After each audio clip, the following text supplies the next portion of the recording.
Premiere Boyz, yeah. Yo, me and my team is the best in the world.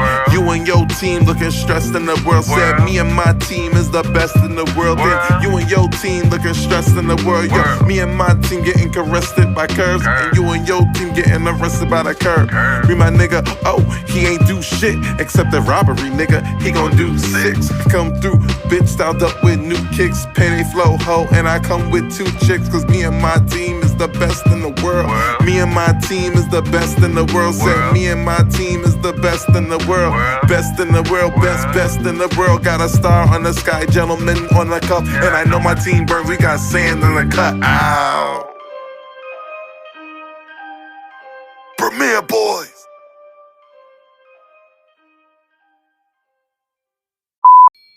You know who's got the hardest job tonight? Javier Bardem and his wife are both nominated. Now, if she loses, he can't win. He is praying that Will Smith wins. Like, please, Lord. Jada, I love you. G.I. Jane 2, can't wait to see it. All right?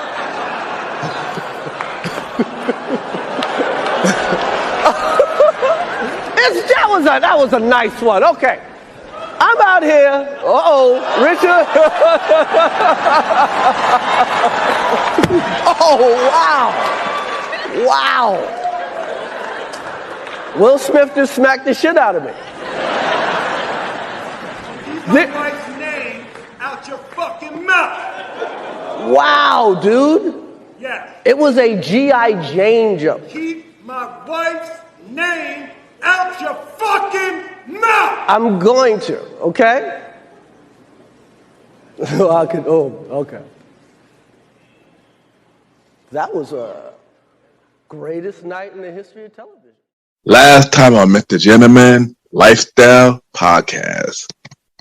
So I got a question to ask y'all. This is non-wrestling related, but I got a question to ask y'all. We ain't gonna dive too much into this. We're gonna save the rest of this for the premiere podcast. You gotta tune in every Wednesday. But, y'all already know what happened at Oscars this past weekend. Will Smith slapping Chris Rock. So I want to know, in y'all opinion, how did y'all feel about that? What happened? All right, real quick, I had extensive notes about this over the course of this time. I wasn't going to speak really much about it until, more shit came out about it, because I always feel people want to be first and not right. Yeah. I want to break these quick points down to 3 bullet points. Will, Jada, Will and Chris, Jada, and regular ass niggas. Alright. Will and Chris. With Will Smith, was it that whole slap situation I felt was a classic case of, bleeding on people who didn't cut you. Right? There's so many people that cut you. You know what I'm saying? That you could have bled on. And of all people, you chose Chris Rock. If Bernie Mac was still alive and told that same joke, you think he'd come up out that seat on Bernie Mac from Chicago on a televised stage? I'll let y'all answer that. I already know the answer to that. Of course not. I know y'all know the answer to that. I'm talking about the Premiere fan. I already know what y'all at with it.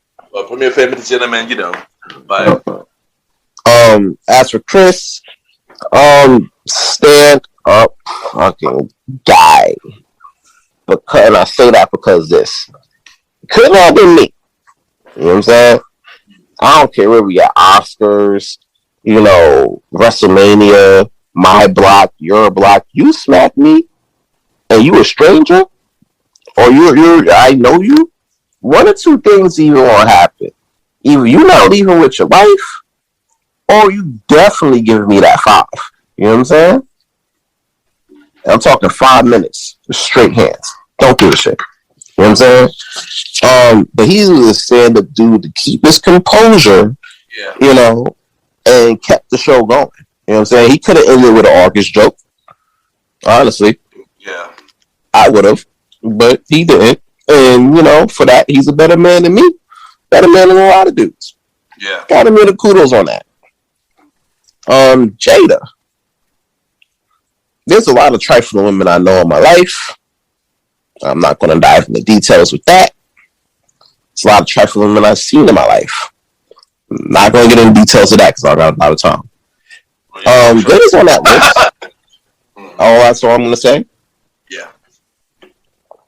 First, do yourselves a favor. When you see a woman like that on your list, go the other way. Because all that's going to do is put you in a dummy mission that can get you either locked up or killed. Which brings me to you regular ass niggas. Especially the dudes who talk about, oh, if you wasn't gonna go up there and smack that man, you less of a man, you not no man. I bet. Before we get up out of here, I just want to ask y'all this question. If you smack a random dude in the face, right? And your girl tells you to do it and you do it, right? Mm-hmm. And you end up in jail. Or you end up getting killed because you smacked the wrong dude. Yeah. You know what I'm saying? Will your shorty hold you down? Of course not. You ain't know the answer to that. I know the answer. You know the answer. Fellas. Premier fam. I'm talking strictly to the fellas. Do you know the answer? We'll answer that question next Wednesday, 12 midnight. Premier Boyz, back at it again. All right, there you go. Mali, how you feel about the topic? I feel like slapping a nigga today.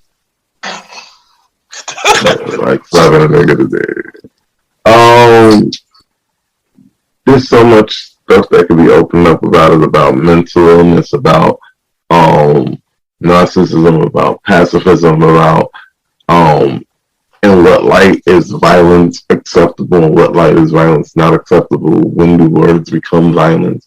There's so many important questions that was asked in this one action. You know, so much spectrum of everything. Some people are like going out of their way to demonize Chris Rock because they feel like he said something bad about a black woman. And then there's people going out of their way to demonize Will Smith for attacking somebody over jokes that were only possible because his wife put the information out there that made the jokes possible. Repeatedly. So it's like, it's a lot. From a mindset perspective, you know, people say, oh, Will did this at the Oscars, blah, blah, blah. Will's been acting for 30 years. Will is worth $300 million. Will be fine. Yeah. He would have always been fine. He hasn't needed the Oscars all this time. He was fine. Would I have gone up and slapped another man over a joke? No. We could have talked later. I feel like there's too much going on. You feel me? He would have to say something like erroneous, like something real crazy. But after understanding the G.I. Jane joke, that joke was like really good apparently. Like it was two things wrapped in one. Because G.I. Jane, of course, because of the baldness, right? Yeah. But then also the actress that played G.I. Jane left her husband or was cheating on her husband or whatever. With Ashton Kutcher, yeah. Yeah. So and they're trying to compare that. It's fine. Yeah. That was a really good joke about how your wife's a hoe in front of you. Yeah. That may not fly over so well. Exactly. I guess I feel like Will kind of caught that. You know, that's what I felt. What I feel about this, I'm not going to too much of it. We're going to talk more about this when we do the second to last episode of the Premier Podcast Season 2. But I feel like on Will case, I guess wrong timing. I guess he could have handled it a lot more better than what he did with that. I get why he did it with his for Jada, but at the same time, he shouldn't have did it in the first place. Yeah, I feel like they could have handled it a lot better. Yeah, this whole thing is crazy, son. Like, this whole thing about crazy. I'd rather gather my thoughts and talk more about it when we do the premiere podcast episode. So, yeah, it's a lot that I still gotta gather the information. So I don't want to say the wrong thing, Man, fuck all that, bro. That shit was an L. That shit was a whole L for that nigga career. Niggas looking at Will Smith like a clown before, but this took it to a whole new level. And we're going to get more into that whole new level of clownery and buffoonery on the next episode of the Premiere Boyz podcast.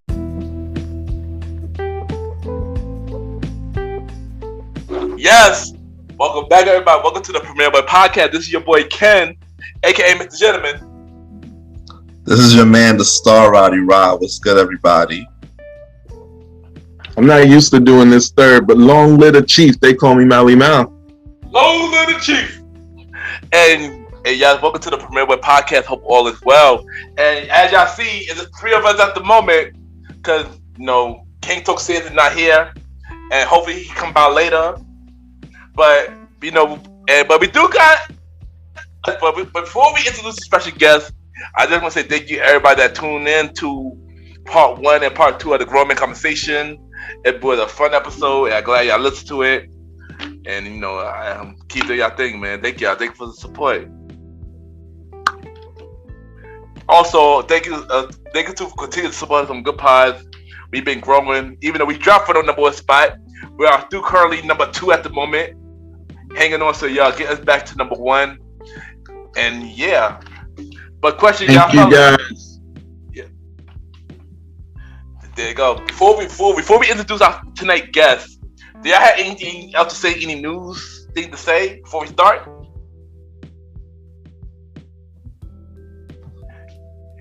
Any public service announcement? Anything? Nothing. Nope. That's more of a Rondell thing. Where are you, bro? Like, you jump on. Back, King Talk says, man. Rondell's missing for the night. King Talk says missing, yeah. But he missing. We do got a special guest who gonna fill his shoes in for tonight.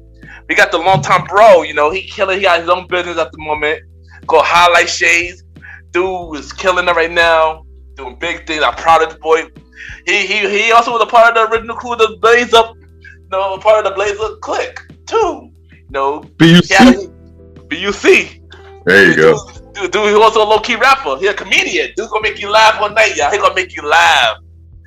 And I'm proud to bring the boy. We've been trying to get this boy on the show for a minute. He was on my show 3 years ago. He finally got on the Premiere podcast. Welcome to my bro, the longtime bro, Trophy T. Welcome to the show, bro. Welcome to the show, bro. What Trophy the fuck? Look. Graphic. Look at that. Look. Oh, wow. Oh, pause, because it looks like a... Yeah, never mind. Yo. What's good, bro? Yes, yo, welcome to the show. You can tell by his background that is who's sponsored tonight. Yeah, definitely. Yo, so...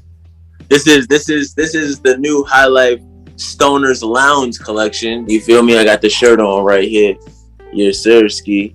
So going over to highlife365.com, cop yourself a whole fit. I'm still working on a couple of more products, so you're gonna see a couple of more drops from your boy. Nice. So tell us a little about your brand before we start anything. Tell us a little about the brand so people could know. So the people could know. Obviously, it's a 420 brand, right? Boom. Right, and we came out of Brooklyn, New York. Yazerski. When I say we, it's actually just me. My partner, she helps with a lot of shit that goes on with the brand now. When it comes to booking for certain fashion shows and pop-up shops and shit like that. Yeah, but yeah, like I said, we are 420 brand. We started off as eyewear only, and then I decided to branch out and do like, you know, stoner, like rolling trays. So like we got our own grinders now, and stoner kit like this. Check this out. Hold on. Check this out. Check this out. Oh, you can't even see it because it's goddamn background. But anyway, there's a rolling tray that I designed and developed. It like has its own slots and all that. I'm actually rolling up on it right now. But yeah, man, my brand is basically me, just in a brand. Well, tell us, potheads, where to cop that rolling tray again from. Oh, highlife365.com. That's HILYFE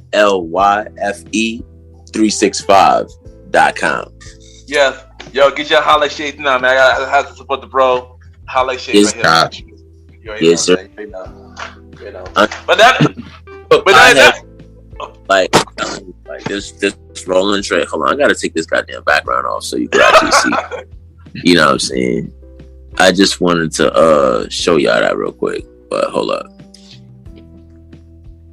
So so it has a slot for the grinder. It has a slot for, this is called a canopuck. So basically it could store up to a half of ungrinded trees. It can hold up to I forgot how many ounces when it's grinded up, but it comes with an ashtray and strong but super light as rolling tray. Like it's mad light, bro. Like this feels like a feather right now. Like it's crazy. And nice. It comes in a traveling case, and it comes with a pre-roll case. It's somewhere up there. I don't feel like getting up and going get that. That's mad far. But yeah, bro. I've tried to think about shit that I like as a stoner and shit that, like, you know, I'm bougie with it. So I'm like, shit, if I'm bougie with it, I know there's other stoners out there that's the same way and that need shit like this. So here it is, feel me? So check it out, highlife365.com, or you can go on Instagram and DM us and you can order there as well. Highlife365, actually highlife_365, HILYFE. We just making it do what it do until we reach to the top. So we just gonna climb. And that's my team, nigga. That's y'all, nigga. You already know, bro. And yo, we knew this dude for a very long time, and I'm proud of my bro, man. Keep doing it. Keep doing your thing, bro. But time to get down to business now. Let's get the IG polls before we get to these topics. So the IG poll, we got two IG polls for tonight. So one I posted one on IG with rapping. Where one of these rappers gotta go? You know, so we got Tupac, Biggie, Nas, Eminem, Kanye West, Jay-Z, Kendrick Lamar, J. Cole, and Drake. Out of those I just mentioned, I would even put that list together and be like, one has to go. Nigga, you I know. First choice. My first choice, immediately when I seen this, said one has to go. I said, I'll go. It's okay. You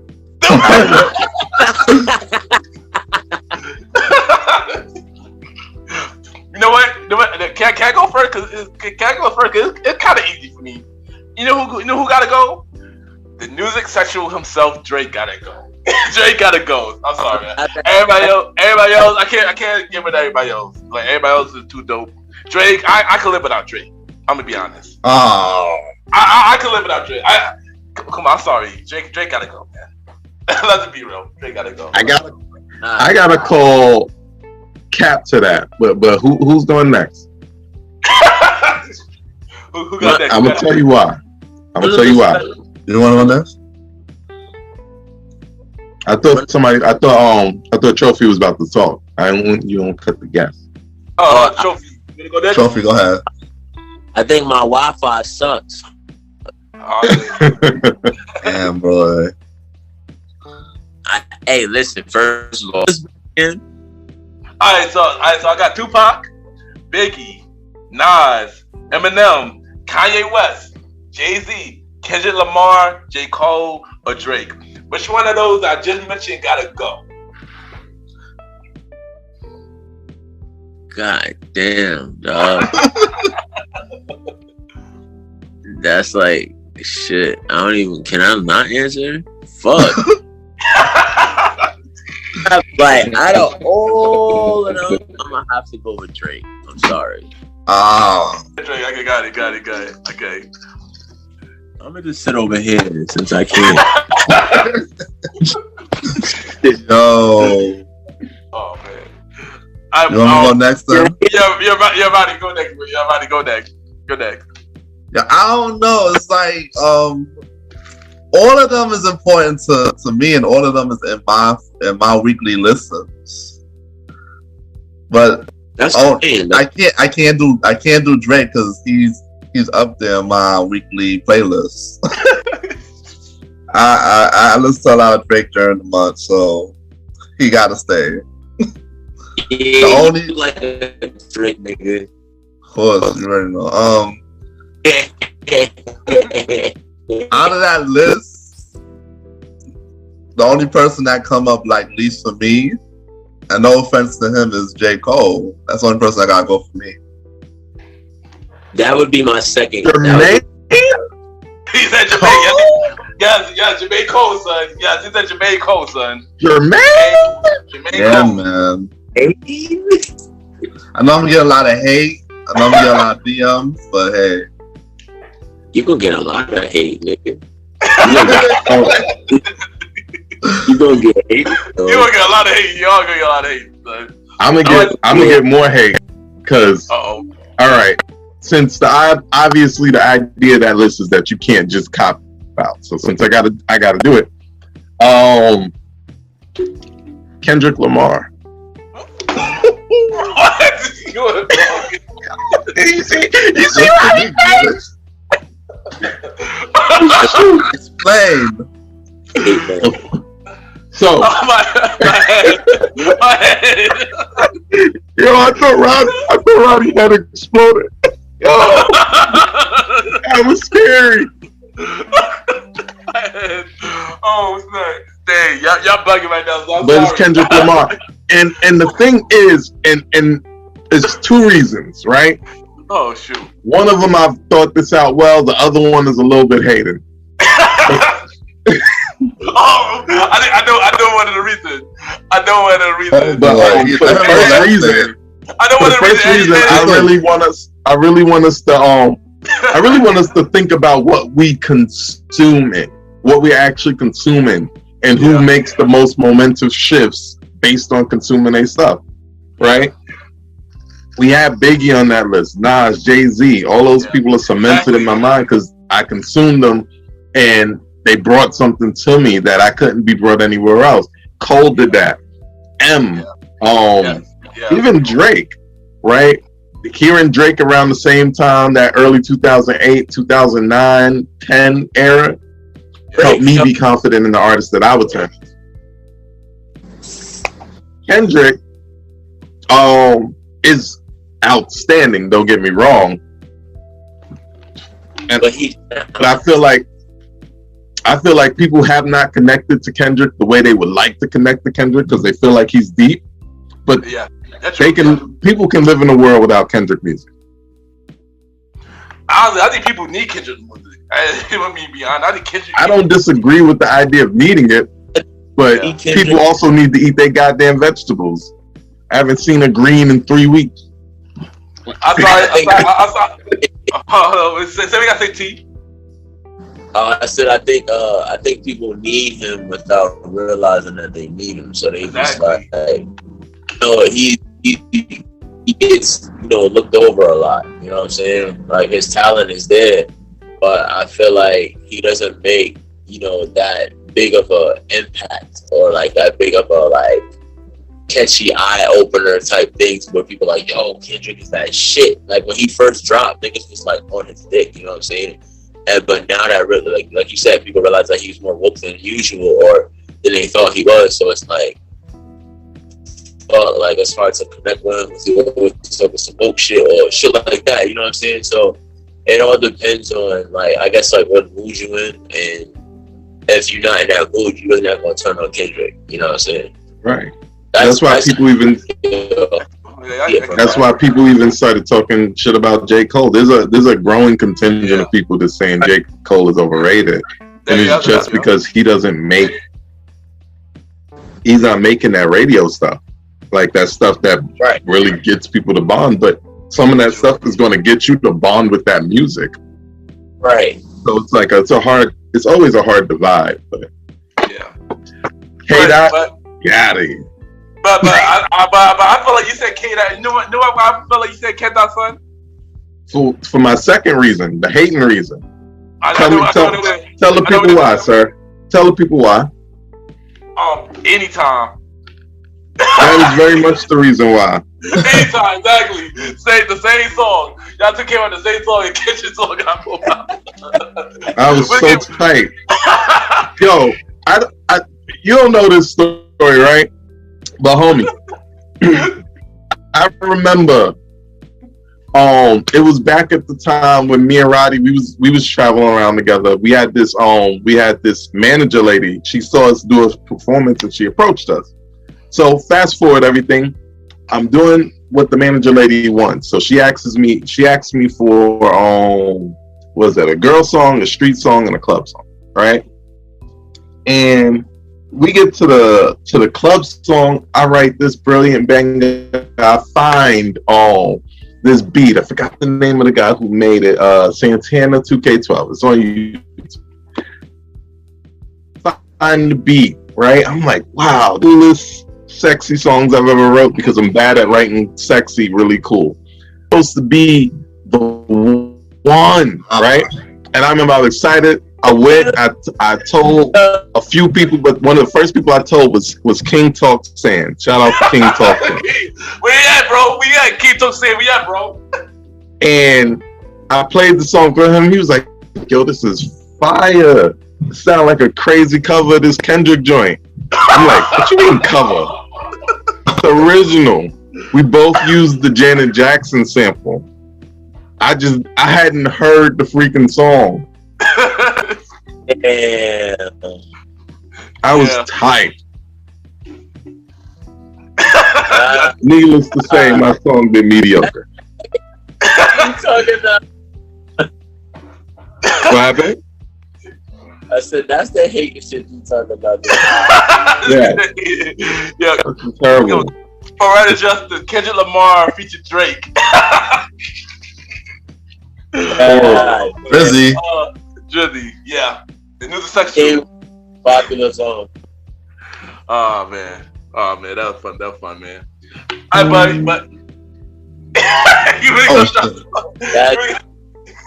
I wanna take a dip in your swimming pool, nails.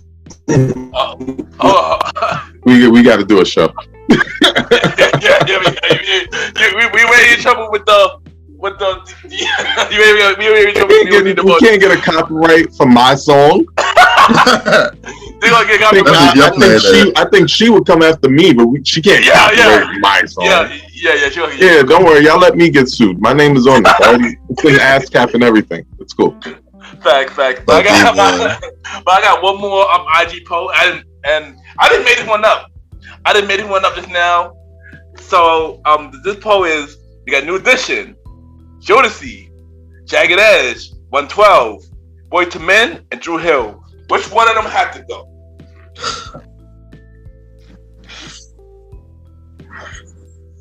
I ain't here. Say it one more time for me. I'm gonna say it one more time. Drew Hill, New Edition, Jagged Edge, Jodeci, 112, and Boyz II Men. Oh. I'm gonna have to go with Drew Hill because I don't listen to Drew Hill a lot. Dang. Oh. I know Savage. No, I know Savage Life. I know Dark, but he's just not my playlist. I go with Boyz, man. I can't go with Boyz. No, you cannot, man. You're bugging on that one. It's like they're so good.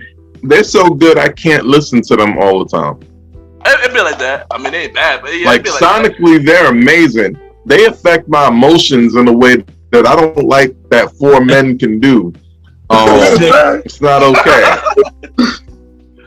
This nigga is uncomfortable with four men sticking in his hair. So beautiful.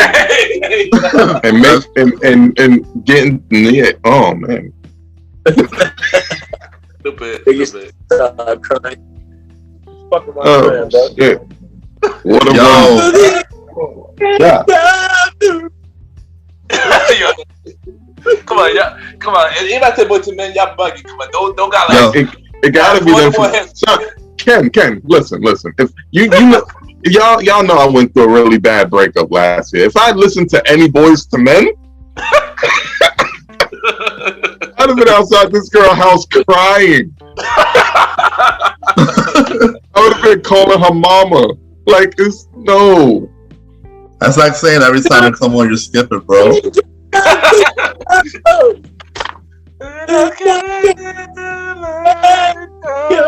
Do not do that.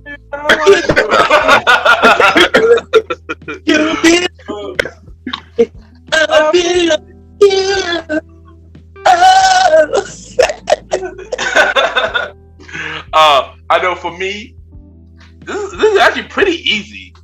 Jagged Edge. I listen to them the least. I mean, I like all these people, all these music artists, but Jagged Edge I listen to the least. I could live without Jagged Edge. I'm gonna be honest with you. I could live without Jagged Edge and fucking Drew Hill. It probably would be. It probably would be Jagged Edge, and I like Jagged Edge. Them niggas, I had to avoid them niggas too. I heard "Walked Out of Heaven" for the first time in a long time, like 3 weeks ago, and I was like, God damn. I felt like I was the wrong one. I'm about to call this girl. Nigga, we can't be doing that. Nah, they gotta go. Yeah, it's done. What about you, Roddy? What you got? Yo, I'm gonna have to go with Jagged Edge because I listen to each and every one of them on a regular. And I listen to Jagged Edge the least. That's my choice. Fact, I agree. But since we're on the topic of groups, how y'all feel about Drew Hill? They got a super group now, Drew Hill. They basically got all the old members. Basically, yeah, all the old members except for Woody. Yeah, basically every member of Jagged Edge, they formed into one, like they are Temptation and freaking New Edition. Fuck. Yeah, Drew Hill did that. Yeah, Drew Hill did that. Like literally all of them except for Woody, all of the group together. And plus they 2 newest members as well. They made it to a super group, Drew Hill. For the straight for the anniversary. I guess it's Drew the Hill and let it be drawn and leave it alone.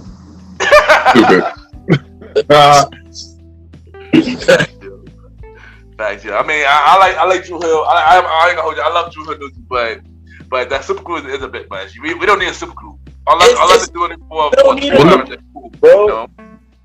When the last time they made an impact? You can't just jump up and say we have a super group now. Y'all need music, new music now. I think that hopefully they are making new music. So they got a super group. Last time they tried to get back together, they just fell the fuck apart. So they did. Though. We'll see if they make it to performances and music now this time. Yeah, I mean, honestly, it could be just like the Temptations, son. They formed a whole separate group in like 2009 just to break up. Basically, they did nothing but break up. Like that's it. That was the main event. But yo, I believe we doing this shit just to break up. I believe that should scale it down to like 4. Like supergroup, what's the point, bro? That's how I feel. Like I mean, I guess they're doing it so because the fan probably would ask for it. They probably miss every member of the group. You know, they try to get the wishes member Woody. He was like, nah. Cause remember, after a long time ago, they had Physical haven't had a fight. And I thought he wanted to do gospel too, and he never. But look what happened every time New Edition do that shit. It's like freaking like they always find on the tours. It's like damn near like 7 of them and shit. Like, come on. Gonna get hot tonight. That's a fact though. But shockingly, they are on tour right now with the shit. They got Bobby and Johnny Gillingham. All them together, yeah. All them together. They're on that. They got their own. They all need money. And they're in Las Vegas. They got the Las Vegas residency too. Especially my man Bobby.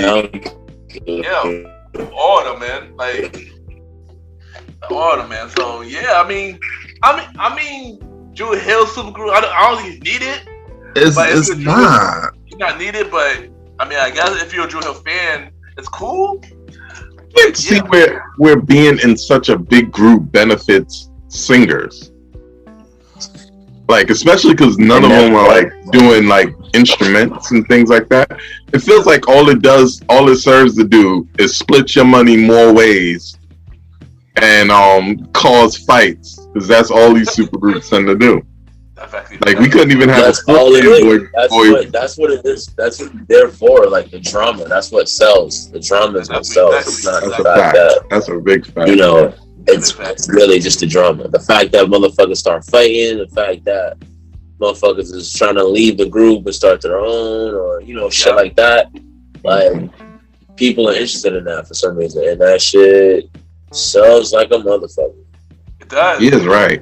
That's why. A lot of these breakups and shit is not real. Like, a lot of them is just fucking staged just so they can sell more for their albums that they previously made. That's true. Yeah, but you watch them on stage. It's like damn near a whole damn camp on stage doing the Tell Me dance. Like, come on, son. Tell me what you want. It's a camp. Tell me what you need. Look how much people it was. Man. Like 10 people talking about "Tell Me, Baby." Off the stage, like, yo. And the only disco singing, everybody just dancing in the background. Collecting the same check. Hype. Y'all know Cisco got an ego, son. Cisco got an ego too. So yeah, I don't know how. Yeah, that nigga's ego is insane. Oh yeah, that nigga made a whole album called "Unleash the Dragon." Of course, that nigga got an ego. And Return of the Dragon, right? Oh, y'all don't want to make me unleash the dragon. That shit's hilarious. Yo, before we move on, yo, do y'all remember that reality show? Drew had a reality show back in, I believe, 2009. It was at Keith Sweat House. Y'all remember that? No, that sounds like a fever dream. I guess not, God. They had a reality show, and all they did was fight that reality show. All they did was fight that reality show. It was funny, son. Drew Hill, man. Cause like Trophy said, man, that's what really do sell. Like, I had to think about this. Diddy made more money on both making the bands than he made on the fucking bands that he made. For real. That's true. That's definitely true. And that shit did reruns. Mm-hmm. He's still making more. He's still making money from the reruns of the show rather than the music being sold, because all of that music that was made, low key, except for the band album, that album was better than it was supposed to be. But every other bit of that music was literally music for the time. Yeah. That's why we sit here and we talk about Jagged Edge and Boyz II Men, but we are not talking about Day 26. Nah, at all. Nah. Johnny Long. Wow, that was a out name. How we never picked up on that? What to be clear, I think. You know Donnie Clay, you mean? You Donnie Clay. Oh, no. Okay. That's I hope I had it wrong. Donnie Long. You sound like you said the dude from ATL or Jackie Long. I thought you trying to. But didn't Diddy? Not Jack or nothing Long. Continue. Didn't Diddy group that group he had with the two girls, Dirty Money, only had like one album or so? It's that Dirty Money. Yeah, they're the part of La Train to Paris. That was Diddy's album though. Basically, the group was supposed to be named Dirty Money, but the actual name of the group was Diddy Dirty Money. That was Diddy. He just wanted to do that shit. So he was basically trying to get an extension of the Diddy and the Bad Boy family, like that. I get, yeah. Yeah. He understood nobody wanted a Diddy album again, and said, "But I want to put one out." And he said, "I'm gonna figure this shit out." And he did. That album was way better than it had any right to be. And then I gotta hold you, That actually, the album was kind of hard. I ain't gonna hold you. That album was hard. So I'm not even gonna hold you. Yeah, but he rolled with it for like 3 years. Like he did. Really did. For 3 years. He really did, though. He really He did. wanted to put out a platinum record. That's why he rolled with it so long. Fact. That's the longest tenure for a damn album, bro. 3 years? Oh no! That they used to do that back in the day, heavy. That's why every song on Michael Jackson's Thriller charted, because he ran every song as a single over the course of like 4 years. And I He think didn't stop promoting Thriller until he started promoting Bad. Yep, that's true. That's true, man. Dang, The nigga had the money for it too. He did. Exactly. He Thriller. did. Yeah, he definitely did, son. Like, so like. And that's why I can't say numbers, yeah, but yeah. Thriller's the biggest album ever. Do it to this day, nobody can't beat the numbers, man. He had Literally. fat pockets. He had pussies wet. Yeah, bitches screaming, losing their voice box. That's right. Wilding. Yo, I heard a story that Magic Johnson told that Michael came to the LA Lakers game and he chilled. Every fan was screaming. It was to the point that they had to stop the game and let Michael go because they would not start screaming for Michael and not pay attention to the game. How crazy! Wow, crazy like that happening. Yeah. Imagine being Michael freaking Jackson. I remember I watched the video. I don't know why this came up a few months ago, but I just watched a couple videos of his performances. I think I wanted to just see how he. Me too. He would stand up for 5 to 10 minutes at a time and just get cheered, and to the point people are passing out, and it's so normal that they got a process already. They just lifting the motherfucker and pushing him to the left. We all know they already had ambulances on standby. True, yeah. Motherfuckers is moving like cardwood. He didn't sing yet. That's fact. Oh wow. That's fact, yo. That's Like, crazy, bro. It took deep into Travis Scott's concert for them to need ambulances. My son needed the ambulance There we go. before the music started. That's fact, yo. That is fact. Bro, that's crazy. And then when he hit the first note, 6 bitches dropped immediately. They painted everything, son. They painted everything. It was crazy, son. It was wild. They foaming at the mouth like they just seen Jesus. Damn. Oh man, There's probably somebody passing out every time at his fucking concert. Literally, I believe son. that. I believe It that. was. I heard Like, it it's was. probably every concert, some bitch was probably knocked out. Facts, yo. Look how And probably every how bad concert, he this- probably had a bitch waiting at his door somehow, some way. Or I like, believe any, that. like, I believe that. like, son. like you know how they throw roses and like bouquets and shit at the thing. I bet it was like 6 panties in one bouquet, bro. I swear to God. Believe that. Like, you know, with their numbers attached to them all, stapled to them and everything. Nah, that's definitely facts, son. Crazy, yo. you know what's crazy? He's one of the few people I believe never smashed his fans. I feel like you didn't. I believe that he didn't either. I believe. That I feel like he was. I feel like he might have been too much of a germaphobe to even try to. Like, you know what I'm saying? Like, ew, germs. I don't want. You know. Right.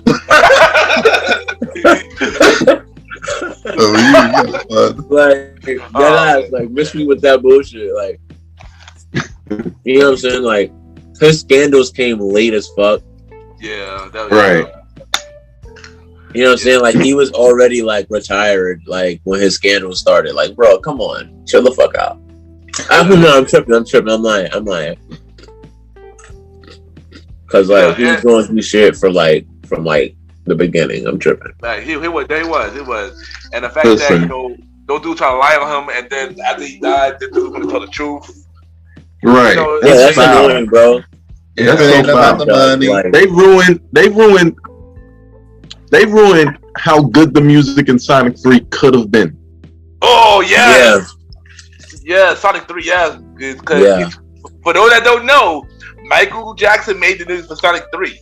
He never wanted credit for it, but they said it later that he was a part of that. He wanted the credit for it. They could not give him the credit for what they kept because then essentially, and this is the optic of it, you'd be giving a child molester credit for his role in a children's game. Right. I get it. It's foul because he wasn't that. Oh, got it.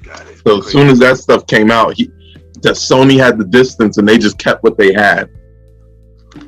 Yo, you mean Sega? Sega, yes. Ooh, Sega, yeah. I'm a Sonic. I'm a Sonic fan, so I had to say that. Hold on. Speaking of Sonic, yo, shout out to Sonic, y'all. Shout out to Sonic. Shout out to Sonic. Shout out to Sonic. And shout out to this fucking party mix. This shit's snapping, bro. Shout out to the party mix. Facts. Yo, make me want to go to the store. Yo, I'll be back in 5 minutes. God damn, bugging out, boy. I miss going out to the store, bro. Just walking to the fucking store. But now I always forget that's like, I always forget that's not a thing everywhere else. It's not. Like I be feeling uncomfortable when I don't know where the nearest store is. Me, right. I'm the same thing. Exactly. You feel like it's a safety measure now. Like it's a part of your fucking safety. Right. Like I must know where the nearest convenience store is at all times. Right. That's a fact, yo. But I ain't gonna hold you, yo. We've been completely off topic. We're not going on schedule. We have so much fun with the conversation we just having just now. And I don't even mind talking about this. Talk about music all day. I do not mind it. But let's get to some premiere news real quick, y'all. Let's get to the premiere news real quick. So the first news we got Tory Lanez. As y'all know, y'all keeping up with the show from season 1. We've been talking about Tory Lanez since season 1, literally since season 1 of the show. And now, as of today, well, maybe a couple of days ago, Tory Lanez in handcuffs after being guilty for violating protection and personal contact with Megan Thee Stallion. How do y'all feel about that? Well, I don't know why he's keep trying to it's so much going on in this case. It's just too much going on. It's like nobody wants to just chill out and let the shit completely play out without doing something. So she jumping on live saying some stuff, he doing stuff. Now he just put himself in more hot water for violating a protection order. Basically meaning he chatted with this woman or talked to her in some sort of way, shape, form, or fashion, and now he in jail for it. I don't know why he keep I don't know why he keep trying to talk to her. I feel like he just every time he tries to talk to Meg Thee Stallion or talk about Meg Thee Stallion, he gets in more trouble. When he stops talking about Meg Thee Stallion, the stories start coming out that he's doing better in the court proceeding. Minute he do something to open his fucking mouth, look, that's what he is. That's where he is. Maybe just Megan Thee Stallion. Oh boy, how you feel about this, Roddy? Megan. You just can't leave her alone. Just can't get over this shit, man. It's crazy. She do look like she got some great future. Probably not gonna lie. Let's face it, her pussy is bomb as fuck. And that nigga got caught up and he shit, I gotta talk to this bitch. That pussy was good. Maybe I can get it a little bit. If the pussy wasn't good, then the head was probably amazing because she always talking about how she got some good ass head. You know what they say? The people that talk about it the most be lying. That's true. I don't know though. I think I always say this. High level pussy comes with the better the pussy, the more toxicity there is attached. I believe that. So for him to be putting himself in jail, kind of messing up his music career, and stuff like this. Whew, she got a hold on that man's soul. Oh boy, Tory Lane. If y'all know about the Tory Lane, you know I never really cared about the Tory Lane topic. Y'all already know every time the Tory Lane topic come up, I don't really care about it. And I guess you should never head up to Tory Lane. You should know better, son. Now you messed up your music career, man. And I actually like your last album with the 80s theme. He came with an 80s theme album. It was kind of dope. You know, the whole shooting thing messed his career up. He's just like ensuring that it's going to be harder to unfuck it up. Like, that's all facts. Although that album he put out right when the stuff started, pretty good album. Pretty good. Because I remember first he came up with the Daystar album. I remember that, and then he came up with another album. It was a straight R&B album that had like an 80s theme. Like, it was nothing but 80s music on there. And I heard that, like, yo, this album is actually kind of hard. I'm not even gonna hold you, 20. Like, this album is kind of hard, man. It kind of made me spec up just a little bit. The last Tory Lanez album I listened to was like, what the fuck was it? That shit he made. I ain't been broke in a minute. Yeah. That's the last shit I heard. I don't know how old that is. I don't know how new it is. But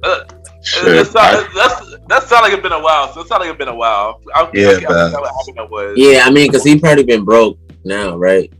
I mean, he looked like he's still doing okay. You know, he got lucky. He got a little bit of the Chris Brown treatment, where everybody just wasn't sold on the other person's participation. Like, everybody's like, oh man, Chris Brown beat up Rihanna, and then some of them was like, but what'd she do to him? She Caribbean. we not letting her off the hook at all. They be, you know, he's getting a little of that. So he's still couture, I guess, if he wants to. And Roddy, did you talk about this yet? Yeah. My Wi-Fi sucks. I didn't hear anything. T, you said something about the topic, right? About the Tory Lane situation, right? Yeah, but I forgot what I said because the shit kicked out. Dang. I guess we go. You guys want to go to the next topic? Yeah, let's do it. I got to the next topic. Next topic, we got verses, y'all. Y'all already know we got the verses, y'all. And so just put up, some new verses, and some of them is blanked out. That we don't know what the verses is, but we do know what is confirmed. April 17th, we got Mary versus BB and CC. What? Yes. I said Mary versus BB and CC is the next verses. Mary going give them the work. Really? Until they get into the worship section. Mary got hit. No, they of course they do got hit. You was playing Mary in the club, messing us up. There was. That guarded me. Cause that song was a big up. But I gotta say, I'm BB. That was the gospel blaming on the alcohol. But I'm going to say BBCC, they're legendary, son. And they got a whole bunch of families, son. They can bring them out as game over, son. Like, come on. Even Mario Winans is a part of that family, son. Like, come on. You'll come out and say, I don't want to know. Huh? I wouldn't be surprised. I would not be surprised. I need Mario Winans to come to this verses and sing. I need that now. That is now on my 2022 bingo card to see Mario Winans come out during a gospel-based verses and fuck it up. I mean that's family, so I wouldn't be surprised. They would win for me just off that. I need it. I need this. Mario, where are you? I need this. Mario Winans. Sorry, not other Mario. Mario Winans. You gotta be correct. Oh man. Mario W. So yo. I'll be right back. Oh yeah, we got you, bro. We got you, bro. So yeah, BB and CC definitely got this. Mary, I didn't know that they had so much songs for verses, but they've been out since the 90s. They've been out since the late 90s. Yeah, the big guy. Oh, so Shackles wasn't the first song? No, actually, no. It was kind of early though. It was early. Earlier. Actually, no. That was the first album. Yeah, that was the first album. Yeah, that was. But that was '99, bro. Yeah. Oh, maybe. Hold on. We gotta do. We gotta do. You gotta do a fact check real fast. Fact check real quick. Fact check real quick. Fact checks. Premier fact check. Yeah, fact check. Mary. We gotta check the two quick. But also they got solo album too. So I know Erica Campbell went solo. I didn't know the other girl did. Both of them did. Yeah, both of them did. But Tina Campbell. Tina, there we go. Tina, there you go. Alright, so the first album was Tina. Alright, so the first album. Oh boy, I know she is.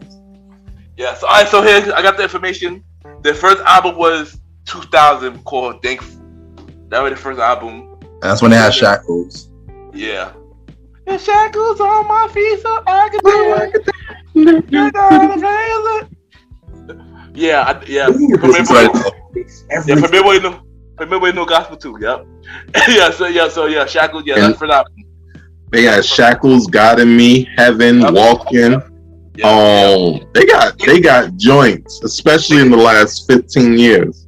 They do. And they got a song with David Banner. So that's my favorite song off that the Sound album. You said David Banner? They got a song with David Banner.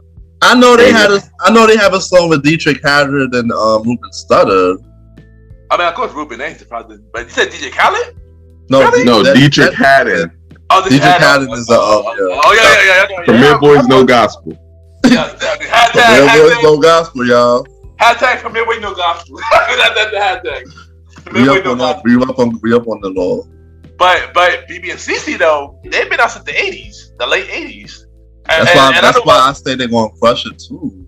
And I know about them because my parents, they big on gospel and they play it every day.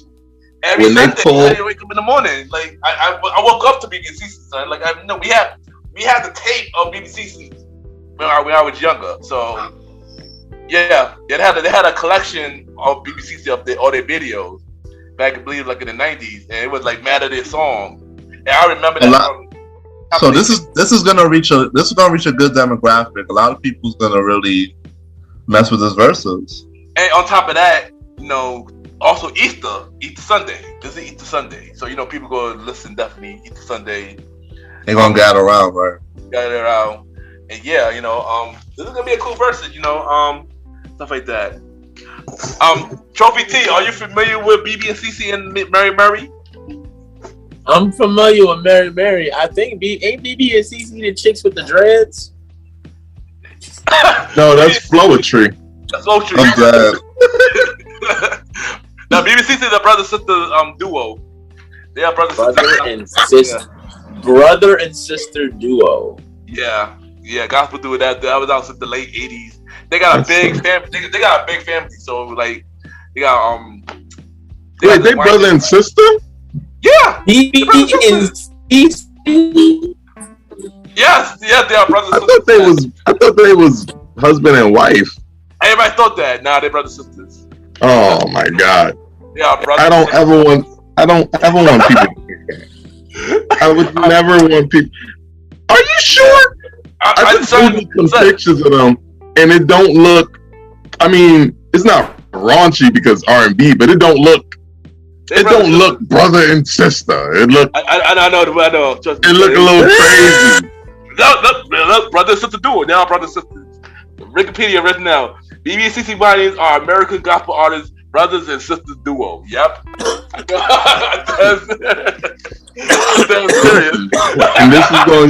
And this goes out to all my siblings. I don't ever want you up on me like this. Yeah, I mean, I can hold you. I can hold you. The pictures is weird. I can hold you. I know exactly what picture. Somebody share their screen. Oh, I know exactly what picture you talk about too, son. Oh, dang. I got a couple. I'm trying to pick. Like, none of them are making me comfortable. Dang, hold on. This shit is... oh my God. No. I know, I get it. Cause that she hold it. Yeah, I get it. I get it. Why you thought that? Trust me, I thought that too. I want to be kind of uncomfortable. Not really. He said he want to be uncomfortable.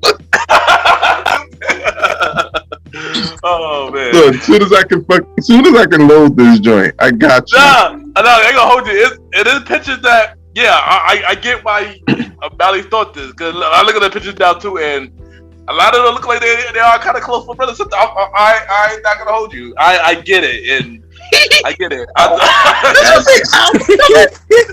No, this was not their album cover. Hold on. It is the album cover. Yeah, right there. It is the album cover, son. If it's the same one, hold on. Hold on, boy. Oh, nah, they're about to make me go get my laptop. Oh man, hold on. They were bugging out. Hold on. Oh, they said they were bugging out. They were. When you see what I'm about to show y'all, they were bugging. Especially. I hope the gospel committee don't cancel the Real Boy Contact. Alright, hold on. Let me. They not canceling us. They know what they did. It was them, not us. This is the album cover. They can't get mad at me. They put this album cover out. Oh man, yeah. Oh yeah. That look too cozy. Now I know what you're talking about. I was brother. Yeah. Yeah, get the fuck out of here. Yeah. They fucking. Oh. What? Oh, I see what you mean, boy. Oh god. We gonna get canceled by the church community now. So damn, from here we gonna get canceled. No, I'm fighting that. If I gotta get canceled, I'm taking BB and CC with me. Brothers and sisters been happily married for the last 40 years.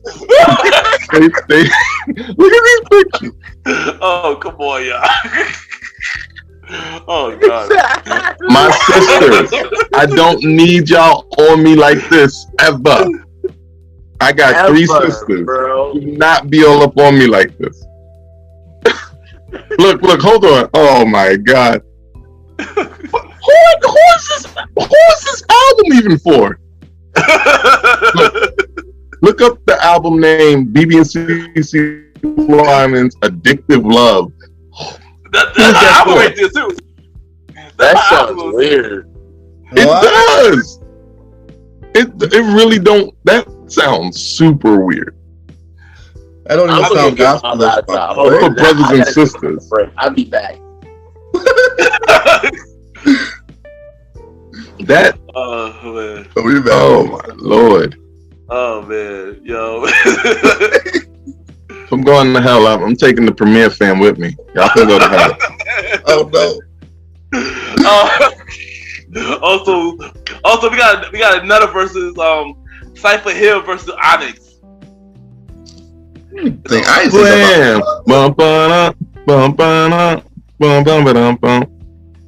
mean, I know his thing. I know who they are, but I don't know too much of their music heavy.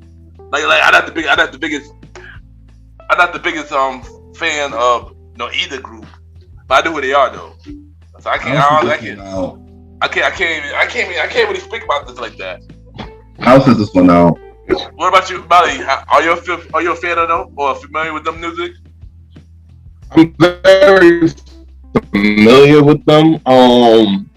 Cypress Hill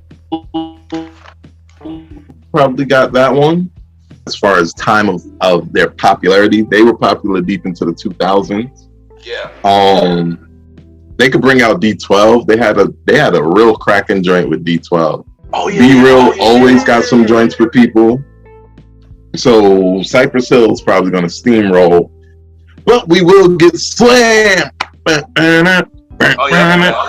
Love that song. The thing about it, I know I'm more for their acting than their music. Cause you remember, one of the dudes, play Q on Moesha.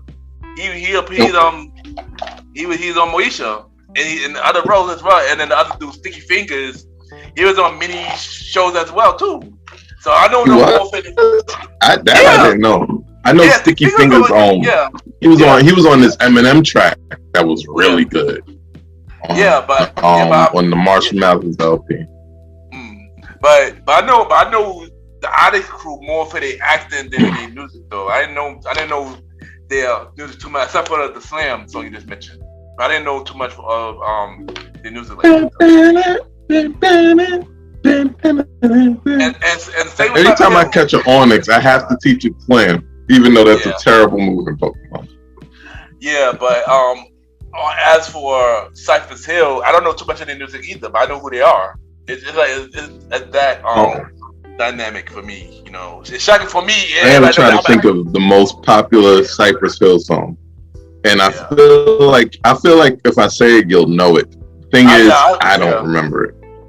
Hold on. Let's do a fact check, y'all. Let's do a fact check. Yeah, we do a lot of facts today. The Man Boys fact check once again. There you go. Because we don't just be saying things. We want to give y'all the facts, boy. Fact though. There you go. They had Insane in the Brain. Oh yeah, okay, yeah, I know it. Oh yeah. I'm familiar with that one. Insane in the Membrane. Oh yeah. Okay. I think that was them. That's the Beastie Boys. No, that's them. No, they did it too. They did it too. Insane in the Brain. Yeah, that's them. Yeah, that's them. But I think I did the wrong like melody in my head. The wrong melody. Hold on, Yeah, but I don't know too much of their songs though. I'm not gonna hold you. I don't know too much of Cypher Hill song though, like at all. I'm not gonna hold you. Insane. Oh, this was them. It wasn't Beastie Boys at all. Yeah. Okay, I know the song. I know them. I know this song though, but I don't know too much of their other music though at all. But yeah, I mean, this is more of a hardcore hip hop fan, all hardcore old school hip hop fan, like a hardcore. Then you will enjoy it. But I know this is not gonna be an IG live, so we ain't gotta worry about this one. But yeah. But everything else for the verses is not blanked out. It's blanked out. So cause we got one on 8. This is gonna be for the grunge era hip hop fan. Yeah, basically. There you go. Cause we also got more verses, but it's blanked out. We got Mother's Day is blanked out. Then we got Memorial Day is blanked out. And then they got Juneteenth blanked out. And then they got our first time ever label verses. Let's guess who this is. Who y'all think gonna be that for label verses? First label. Label verses? Yeah. Snoop, because he's the person making the biggest deal out of having a label recently. I know it's gonna be Death Row versus somebody. Maybe Aftermath? That'd be cool. But who's on Aftermath right now other than M? I mean, M could probably torch everybody on his label. Kendrick doing Aftermath. Anderson .Paak doing Aftermath. That's all I know. I didn't know them three. Oh shoot! Maybe he don't want to go after them. Like who's on Death Row? Who's on the new Death Row? I had no idea. Just Snoop. I don't even know who else was on Death Row yet. Oh damn! It's just Snoop. But who I think is gonna be Social Death or Bad Boys. That's what I think. I'm gonna be honest. I'm gonna say that. Social Death or that would be fun, but like nobody from Bad Boys is either alive, not in jail, or like Diddy no more. And that's true. That's a fact though. That's the only issue. But I can't think of nothing else unless they do. I like to sell like Def Jam versus like a big type of thing, like Def Jam versus Arista or something. Arista, yeah, something like that. I can see that happening. But other than that, I don't know. This was hard. This was one that's hard to But it could be any. But honestly, it's such a wide thing because it could be anybody. It could be more majority labels that, like back in the day, that they're not current right now, or they don't got nobody current. So, yeah, it's all in the air for that. That's fact. That's definitely fact, yo. And Capital, Rock Nation, or whatever Rockefeller is now. Ooh, Rock Nation. I didn't think about that one. Wow. Probably because like Jay-Z don't be participating in shit. Yeah, hell, it could be good music. It could be good music. I'm sure it is. But I'm just saying he don't be. That's why you didn't think of it, because he don't be participating. That's kind of his brand. Even though he don't run it like that no more. But that's no. I'm talking about Good News at the label. Getting out of my dream. Oh, it could be them too. Kanye. Damn. Oh. Niggas don't like him no more too. Niggas he gonna lose Big Sean, Pusha T done left. Yeah. But you know, Pusha T still on it. He's the president. Nah, he stepped down. He did? Oh, I did? know that. Yeah. I didn't know that. Oh shoot. I did not know that. Let me look at After he stepped down close to the time where remember Kanye West was talking shit about him and Big Sean about how he don't mess with them. Yeah, that's when it came out that Pusha T was separating from Good Music. Oh wow, I didn't know that. Wow. This is new to me. I didn't know that. Wow, I didn't know Pusha T stepped down. That's crazy. Wow. But that was up in the air because there's a lot of labels out there, and yeah, it is. We can't think of all of them now, but yeah. But I mean, no one versus. They're gonna throw us a curveball with somebody that will be like, oh yeah. I mean, I'm gonna take a wild guess and say Def Jam versus Universal Music Group. Those bitch ass dudes. They wanna take us off. They wanna take us off the thing. The Universal Music Group. I think it's them. I think Universal Music Group got so much people though. Universal is like a whole thing. Yeah. Labels. Yeah. Yeah. So it's like saying Universal versus Warner. That's just everybody. Exactly. Niggas, everybody, right? Anybody can just appear at that point. Exactly. Literally all of music that's not independent. Basically. So you might not get Macklemore and Young M.A., but Tech Nine. Or Tech Nine. I'm gonna tell him, Papa. You know, I was listening to that shit yesterday. You gonna fuck around and get a 6ix9ine. Exactly who we'd get. I'm pretty sure he's stuck in his deal. No, he doesn't have a deal. Oh, good. You ain't gotta worry about it. Yeah, he's done. He fucking dropped out of his deal, I think like 2 months ago or some shit. Oh, like the label. Oh, that's why he don't got no money. Yeah, he remember got that was the no last thing money, he was talking shit. Yeah, he broke. Yeah. And also, of course he is. I seen the way he was spending his money. He was always going to be right. Like always going to be. It was ridiculous, bro. Facts. And also they got a thing called 808 days. So I guess that's producer versus too coming up in August. So yeah, they got a lot of verses coming up. So I ain't gonna hold you. We got a lot of verses coming up. Yeah. So now you know what? It's time. Hey yo, why you still got that weird ass picture behind you?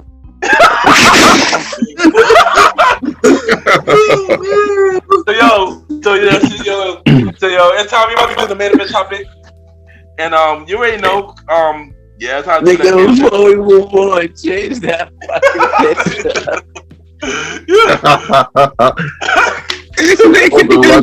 Watch us. Yo, and you're right in the middle of both of them. It's so awkward.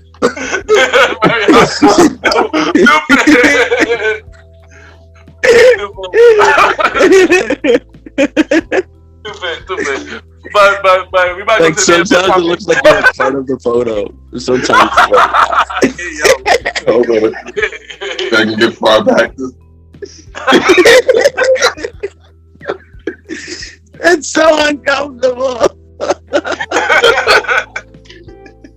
Stupid, but we about to do the main event topic, and we got another guest coming in for this main event topic. So, yeah. They better smoke. Ain't shit. None of my shit. But I don't think she smoked, but she being in the few. But you know the main event topic is Will Smith. Oh, you know, not T.I. Got you. I'm on it. There you go. We say T.I. for next week. But yeah, but we got Will Smith. So yeah, already know. I think at first, did y'all think that slap was realistic? At first, to be honest, I thought it was fake at first. When I first seen it, 'cause I saw the Oscars live. So right. I thought it was like exactly a part of the act or some shit. Yeah, until me too. he started cursing. Me too. To be honest, when I first saw it, I was watching it. I was bored. I'm like, why don't you watch this? Because Chris Rock is on stage, you know, joking and stuff like that. I thought what I thought was Will go get on stage and he gonna laugh and hug him on stage. That's what I thought. I didn't expect the slap to happen. I was actually shocked about that. I did not expect the slap to happen at all. I think the world was shocked. I think everybody in their fucking seats was just like, everybody. Yeah. You know what it is? We as a collective of people could not fathom what had happened because it was so out of the way of what happens. Facts.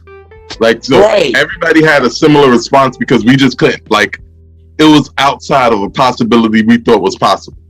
Yeah. It was an unknown. Right. So now we're like, oh, it's fake. It was this. It was that. I watch a lot of wrestling.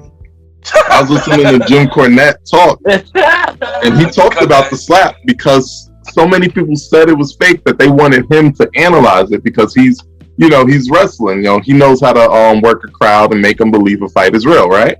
Yeah. And the question he asks is like, okay, if it's a work, the only reason you do a work is for some payoff, to give the fans a payoff, to give the people who watching a payoff, and the better the stock of everybody involved.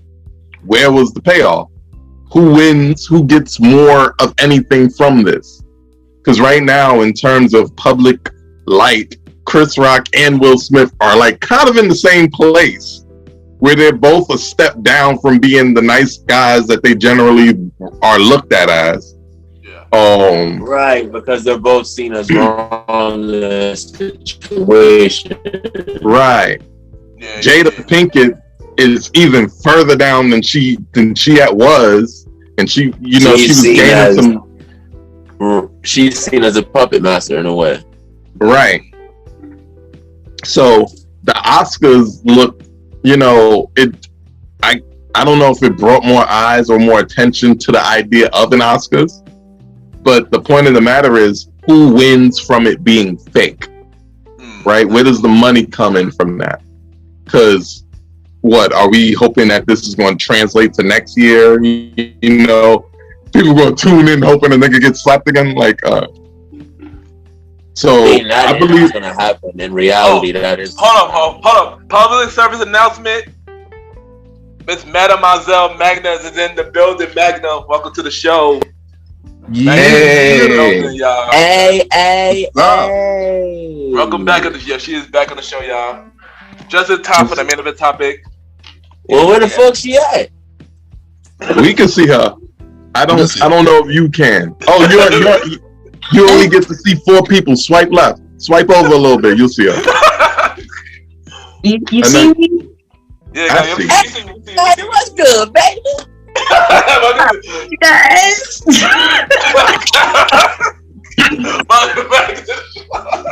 God. And this all day. That nigga myself. Oh my god.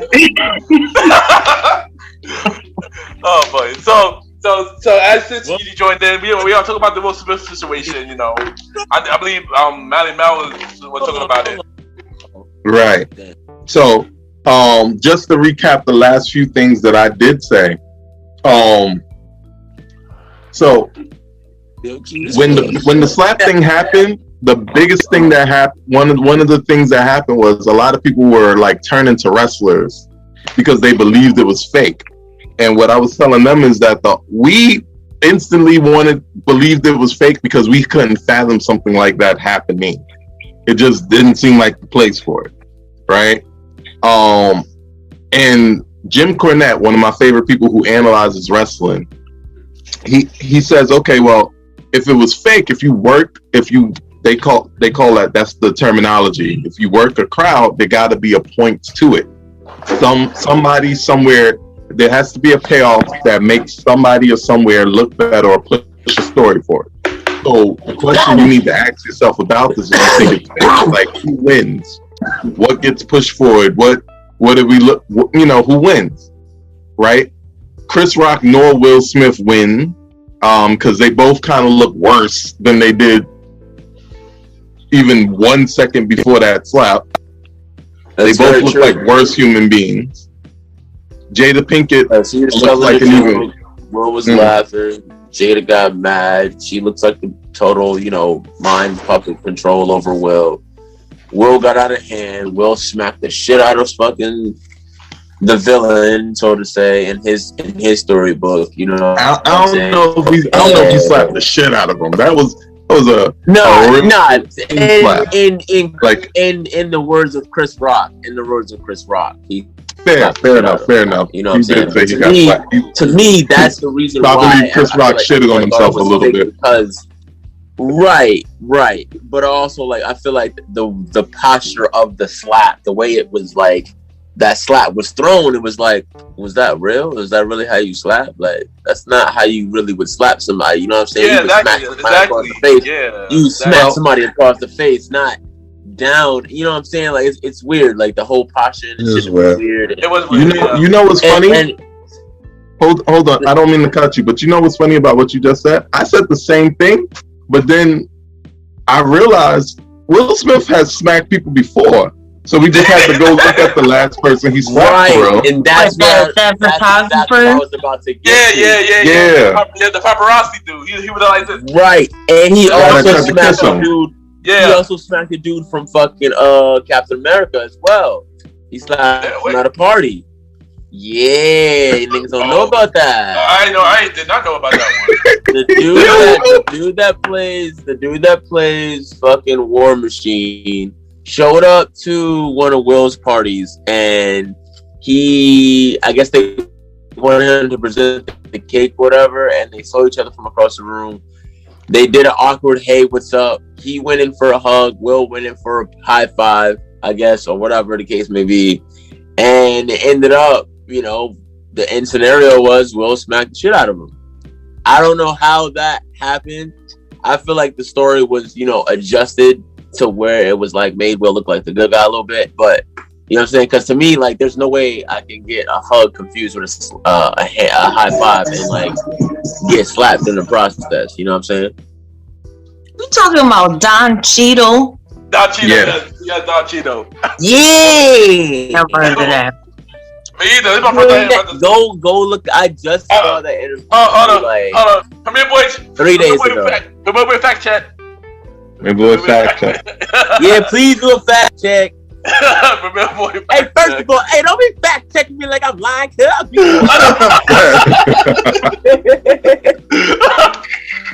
Oh, dude. Oh, shit. Oh, my God. What kind of slap was it? Was it a bitch slap? Was it a friend slap? Honestly, I do need to know how Don Cheadle was slapped by Will Smith. I need to know this. I want to hear about this. I need y'all to pull it up. I'm looking right now. Hold on. Shit. Right now. But Roddy. We're talking about the black guy that plays War Machine, right? The black guy. We know who Don Cheadle is. Don Cheadle. The black guy. First of all, the loop on Don Cheadle. We know who Don Cheadle is. I feel like Magna has a crush on Don Cheadle. That's why she knew exactly who the fuck I was talking about. She nigga, that's my because I know my actors. I mean, I got a crush on him. But still, hold on. But while I look for the information, on Magna, when you first saw it, how do you feel about it? What was your reaction? Did you thought it was fake or what? When you first saw it? I literally was watching it, and I'm like, oh, this is a skit. Because let's not act like Will's not considered a comedian, not like a professional comedian, but he's comedy. And black actors in Hollywood, they always in cahoots. They always doing some skit together. Yeah. And remember, Chris Rock was on Fresh Prince back in the day. They're not close friends, but they know each other. Yeah. And I also want to make the point later. I know we're going to bring it up, but Chris Rock, people forget, he did Madagascar movies with Jada, so it's not like they don't know each other. I just want to make that point. I want to make that point right now.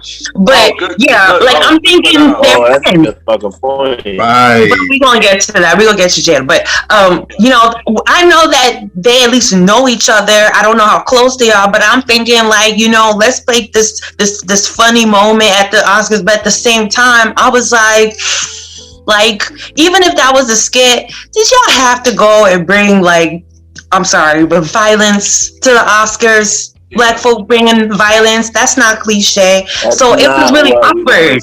Right. But that's another thing. That's another thing back to the wrestling thing. Who did it serve? It hurt black people, it hurt the people involved, it hurt the institution involved. Right. So who does it serve? It definitely hurt Will. It definitely hurt Chris. Definitely physically hurt Chris. Yeah, physically hurt Chris. So he had a show that Monday and was talking about it. He was like, I had a weird ass weekend and I'm still kind of stuck about it. And I was just like, damn, I was stuck about it too, my nigga. I just got slapped on the Oscars, motherfucker.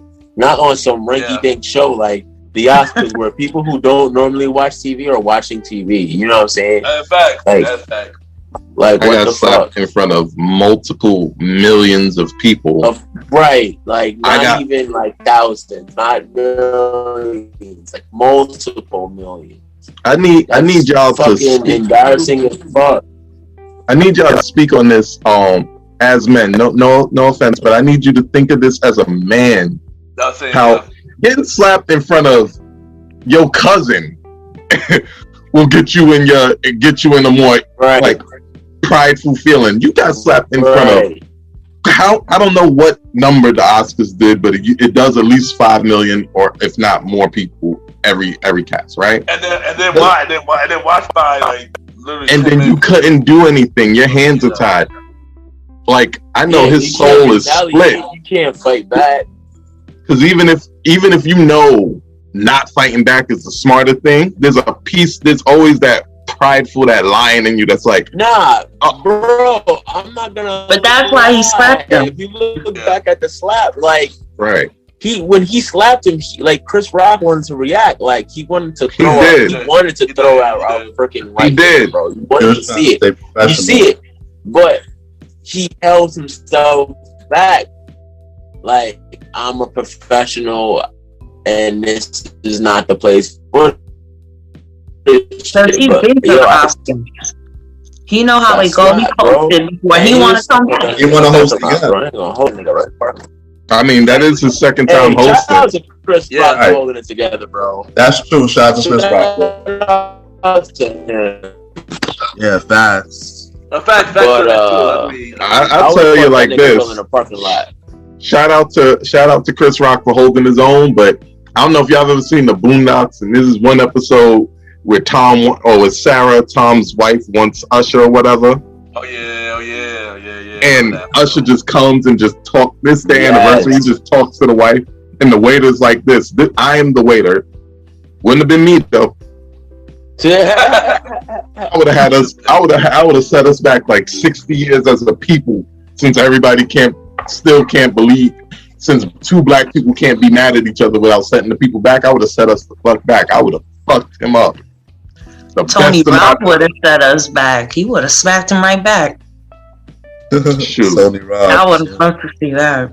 Oh no, Tony Rock is trying to start a gang war. Tony Rock, all the Rock brothers. Yo, this man is going to get jumped by the whole Rock brothers. They're from Brooklyn. Will out here trying to rep Philly. Brooklyn, Philly. He need to get Beanie Siegel and Meek Mill to help his ass now. I'm dead. I know what he got out there. On the serious note, I personally feel like the slap was not necessary at all. There's other ways to deal about that shit, and he may have joked about Jada's condition and shit like that, but again, not everybody knows that she has that condition. You feel me? Even people that are in that line of business don't even know she has that condition. So you also got to think of it from his point of view. If I was Will Smith, like, okay, one is Chris Rock. He's fucking beloved by so many, and he's a well-known comedian. Like, that is his career. His career is to make motherfuckers laugh and to point out the obvious and make fun of it. That's his fucking job. And you should know that as an actor / comedian. One, right? Two, like I said, you don't know, like, people don't know her fucking condition. So you can't just be fucking reacting on, oh, I'm just angry, I'm gonna get up because my wife is looking at me angrily, I'm gonna just get up and slap the nigga, and then get up and then make a fucking 5-10 minutes later and make a fucking speech crying, talking about you want to be this man for this, you want to be this example, you want to look like this, you don't want to be a villain, this and that and the other. Like, bro, a vessel for love. Come on, get the fuck out of here. Like, you're one of America's greatest actors, bro. I'm not believing that shit, bro. I'm not believing that. You just fucking thought about the shit and like, oh shit, I just slapped him at the Oscars. Let me cover my ass. Let me make a touching ass speech. Fuck that, bro. At the end of the day, you just embarrassed him in front of his fucking family, his wife, his kids, his mother. He ain't got no wife. Saying? Like, come on, over a fucking joke, over a joke. Like, that's dumb as fuck, bro. My thing is though, people aren't talking about, for the ones that want to defend him, he had a good walk to the stage, okay? That's at least maybe 1-2 minutes walking to the stage, getting on top. That whole walk over, you weren't thinking about what you were about to do. You had time to think about. Hold on. He had time to think, but he ain't had no whole minute, because he, like, from the time he slapped him, he was back in his seat cursing him out by the time he said more words. That isn't right. It was like a 15-20 second walk. No, remember, he had a good pause before he slapped him. And I'm like, well, in that pause before you slapped him, he laughed in his face thinking that shit was a joke. Like, he's like, okay, he's about to say some funny shit to me, or, you know, something's about to happen that's, you know, I don't know about. He wasn't expecting that slap. Like, look at your fucking background. Look at his face. Like, after that slap, like, damn, like, nigga, did you really slap me, bro? Like, that's processing. That face is up here don't show his hand, but my son's hand was balled up, and he had to let that go. Yes. That's that picture right there. Just don't show his hand. Look at his facial expression too. That's the position I was talking about, to where he looked like he was about to swing now, right? Like, he's like, he just got slapped. So his first reaction, nigga, I'm from Brooklyn. You don't slap me and get the fuck away with it. So, you know, I'm a cock your ass. But he thought, like, he had no second to think about it, and he still thought about it and didn't react the way that he wanted to react. You know what I'm saying? Unlike Will, had a whole, like you said, Magna, a whole fucking 20 fucking what? Like, it was like 10, like, it was like 20 seconds max coming back from the slap, and a good minute and a half walking up. Like, you took your time walking up there, and you had time to think about that, and you took time before you slapped the shit out of him, bro. But then what did he do after he slapped him? That's what also had me thrown. Like, you slapped him in front of everybody, and what he do? He smirked, he fixed his suit, and he just walked off like he was the shit, and like he proved the point. You made an ass of yourself. Like, you didn't even think about it after you did it. You were not remorseful in any way. I'm gonna dog that acceptance speech later. Okay, I'm gonna dog the shit out of that, because what you did was take no responsibility for shit. Go ahead and dog it, because I want to take what you just said and I want to open this conversation up. Because the reason this is a main event is not because of the action in and of itself, but because of how much it means, how many questions it opened up in the dynamic of that male-female relationship. It opens that back up. It opens that Pandora box that been opened, the whole freaking panorama back up. So, like, I want to know, like, as a wife, not to like cut the conversation or everything, but like, you know, as Will, because, you know, I'm just recently married, and I'm like a dad and shit now to 2 kids. So my thing is like, by the way, go ahead, bro. By the way, thank you, brother. Thank you. You know, thank you. So right now, I'm over here thinking, my wife as a father, huh? That's a hashtag my wife and kids. Nah, for real.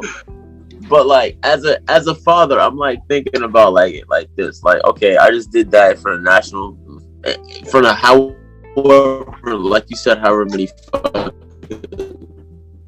number the Oscars did kids.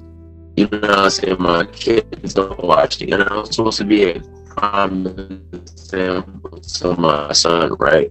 So I'm like, how the fuck you think your son feels? A lot of shit. He said, I met Jaden, I talked to Jaden. He's already going through a lot of shit, right? And the pressure of being who he is and who his parents is, it's a lot to take in.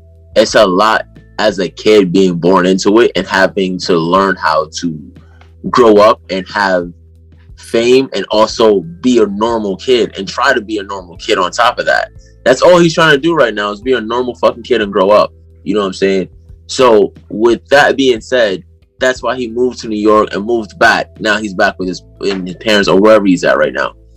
So it's like you got that, and then you got your daughter going through whatever she's going through, because you got to think of it like this. She's also growing up and dealing with shit as a young adult now versus being a teenager. Now this is like plastered all in front of their face. You know what I'm saying? Everyone around them is talking about it. Everyone around them is talking about their parents. Again, it's the spotlight of everyone's fucking Twitter account, everyone's Instagram, and their parents is the spotlight.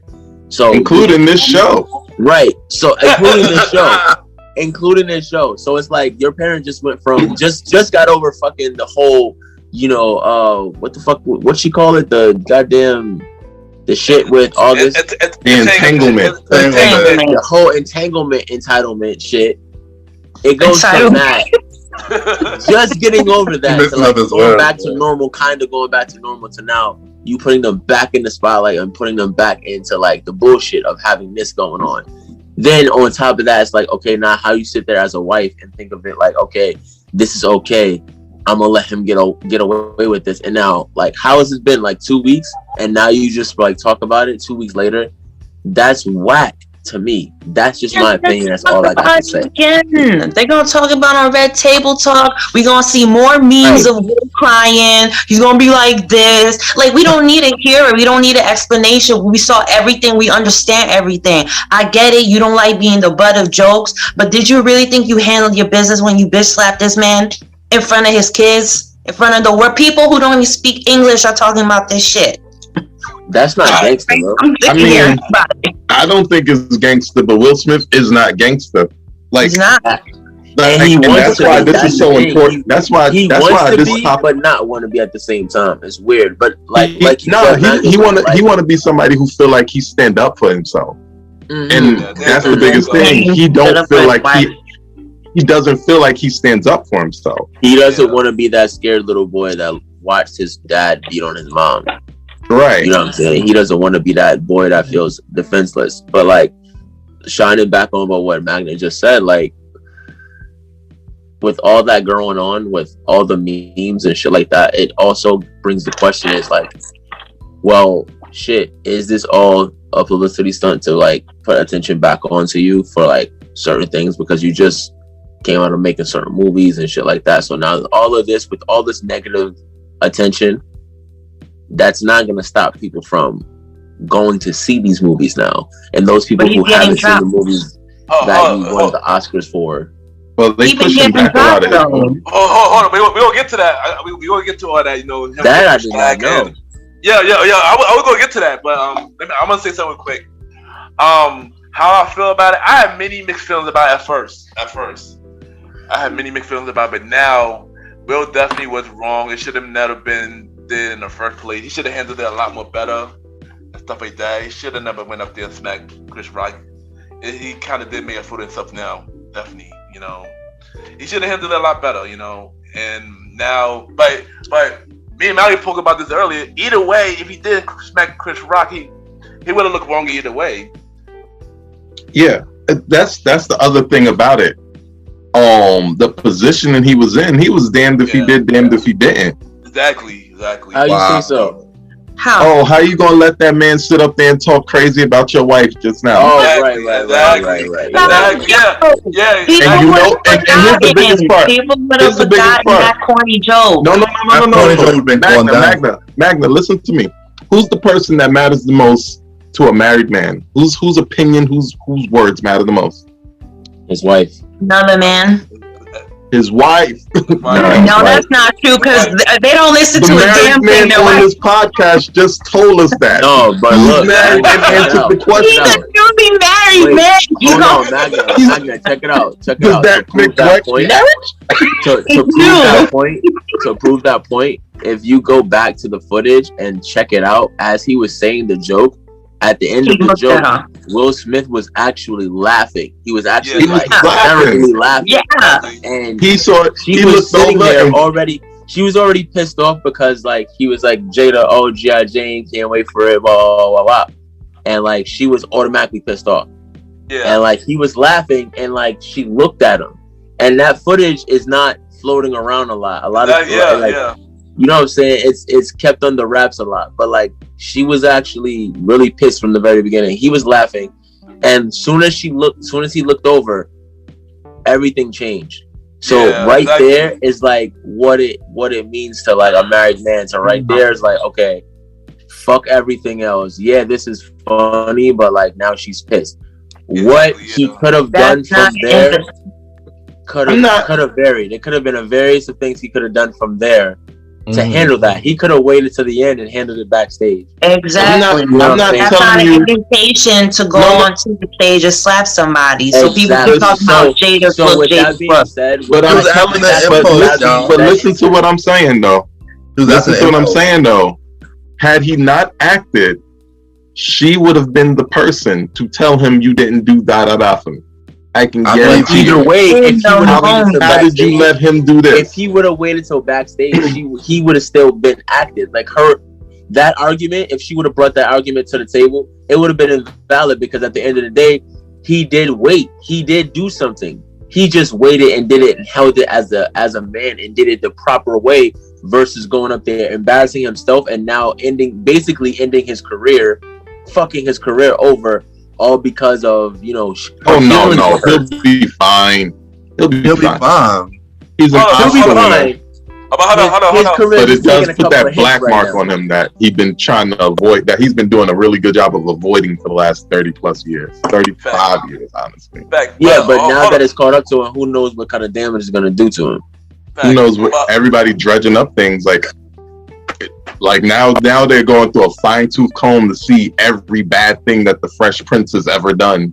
Exactly. And that's what fucking sucks because now like he did this, but this doesn't connect to anything else that he's done because he's like you said, he's not a bad boy. He's not a badass. You know what I'm saying? So he doesn't have a track record. What happened? I said bad boys for life. You said he's not a bad boy. I mean, that's fucking hilarious. Y'all should definitely have a horn or something. Just go ahead, Ken. Say what you're gonna say, Ken.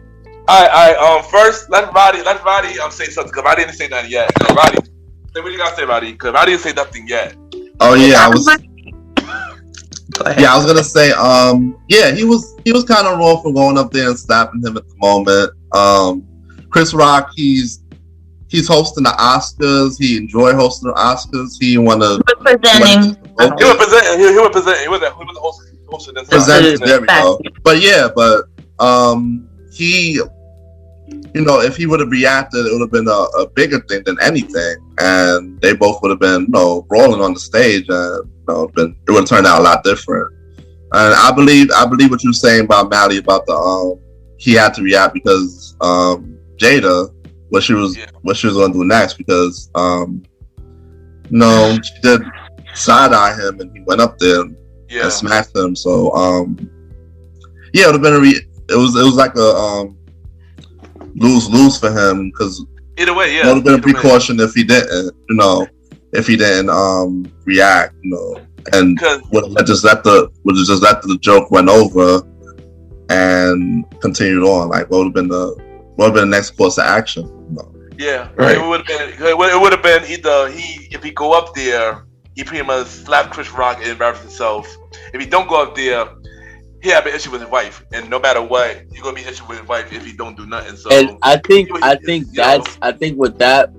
with those two choices, he didn't wanna be in that fucking situation with his wife again, because I feel like there was gonna be more shit that was gonna be dug up with his marriage that he would rather risk his career than to risk his marriage. You know what I'm saying? Exactly. And I feel like that's where he was torn, and that's where he just decided to make his decision and just say, "Fuck it, I'm gonna do what I gotta do."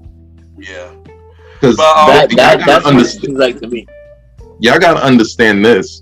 The reason why it's so impactful, one, because any man, the woman who has your heart can cheat, and this is a cheat code for you women out there. If you have a man's heart, you can literally work that man like a freaking robot if you want to. Over this woman bashing. I'm so over it. I'm so over people trying to blame a woman for a man's actions as if he don't have two hands and a brain. We don't control that. We're not gonna do that, because if we do that, I'm tired of hearing about side guy and what's going on at home. She did not tell that man to go up on that stage and make a fool. Okay? And if anything, y'all not talking about the aftermath. We also cussed him out too. That was also time for you to think about what you were doing and where you were. When you was cussing everyone. You know the only thing he was thinking about? You know the only thing he was thinking about? He was thinking about keeping his wife's name out that man's fucking mouth. Man, that's the only thing he was thinking about. Y'all blame everything. It's not your mama's fault. It's your wife's fault. It's your girlfriend's fault. It's your sister's fault. It's your damn fault. Listen. Hold on. A man is always saying, "No woman control me." But you gotta hear me out. We not throwing single blame. Nobody's blaming the woman. I'm letting you know. You totally are.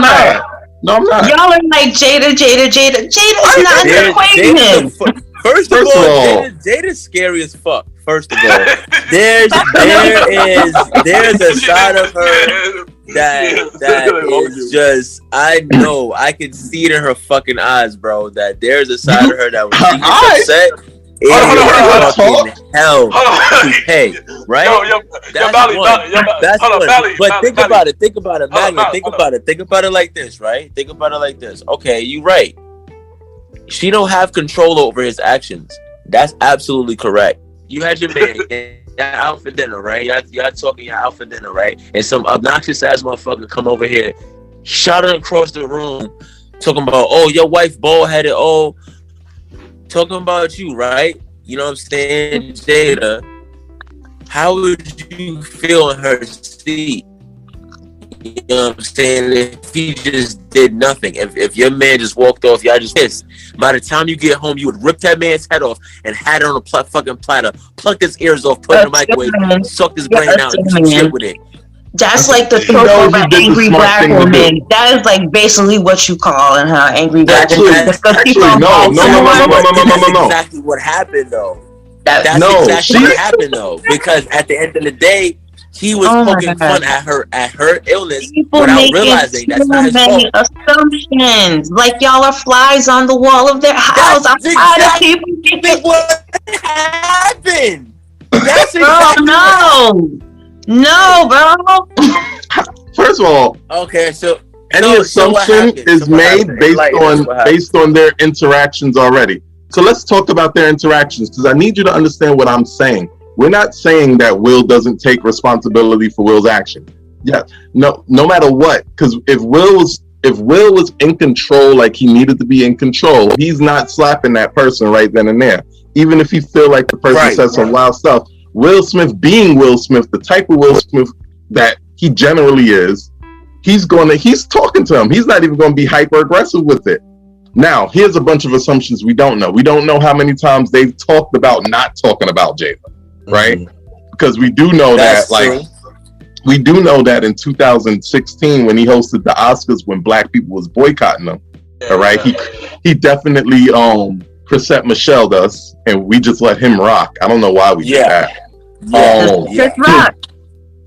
But so we let Chris rock. Yo, give it up, bro. Yo, give it up. I should be hosting next year. I'm actually funny, but okay. Yo. Who's gonna get like a order of protection on the audience? But anyway. But at that Oscars, he said something like, even after Jada put out this nice video, kind of putting him over, even though she's like, I'm not gonna be there, but I'm so proud of you, Chris. Do your thing. Oh, right. I remember. He gets on stage and says, Will and Jada, they're not here. Will and Jada. I'm sorry, but I laughed. I found that funny. It was funny. It did hurt her. She wasn't invited. Like, we mad because it's true? No, he was not saying that. He was definitely saying that to disparage the fact that she hadn't had an A-class movie in like 20 but it's years. still funny as hell. I didn't like funny that he don't made make the it joke. nice. That was a mean joke for no reason at a very I didn't like the time. audience. Nobody I didn't like the audience he told it to. Like, you gotta choose your jokes for your audience. He told a mean joke to somebody who's doing a very serious protest at the event that she's protesting in front of an audience of almost exclusively white people. That is a not nice thing to do. It's a not nice thing to do. He made the joke there to them, but it was funny low key. No, definitely. I agree. I laughed at that joke every time I heard it. Facts. I laughed at that joke every time. The G.I. Jane joke. Here's the thing, though. The G.I. Jane joke had layers, and people didn't peep the layers. It wasn't funny. That's fact. It wasn't. And I think that's why. What's his name was laughing? Like Will thought it was. Will thought it was funny until they thought about it. And then they realized that it was a deeper joke than even this, the alopecia. But that's why all of this is like moot. Like, it's just side talking. Like, if he found it funny, everything that followed after that don't matter. Because at the end of the day, you found the fucking joke funny. So what are you exactly mad at? You just put on a show because of hypermasculinity. You want to show everybody you can't talk about my wife, even though everything on hypermasculinity. Masculinity is a bad thing. Yes, honey, get into it. Get into it. No. Let's unpack the hypermasculinity behind that shit. So we're not going to unpack the whole thing the way he feels like a cow. We're not going to unpack his unhealthy hypersexuality in the 90s. We're not going to unpack his wife's hypersexuality. We're not going to unpack his things with her rejecting him constantly. We're not going to unpack none of that. We're just going to be lazy and call it hypermasculinity. Cool. And we're going to lay them out. Hear me out. That's exactly what took over him, though, because he looked over at her like that's exactly what he thought. Like, I'm not gonna let these motherfuckers laugh at my wife. You know what I'm saying? That's why he shut it all that back down. I have to protect my wife.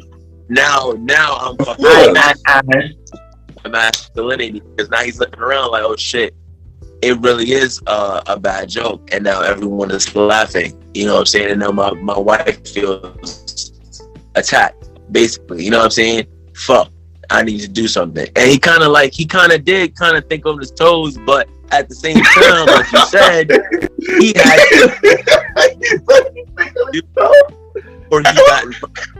this nigga Will Smith needs a plan, man. If that was thinking on your toes. I know. As a matter of us, we gotta try to. It's the thing you say, raise hand.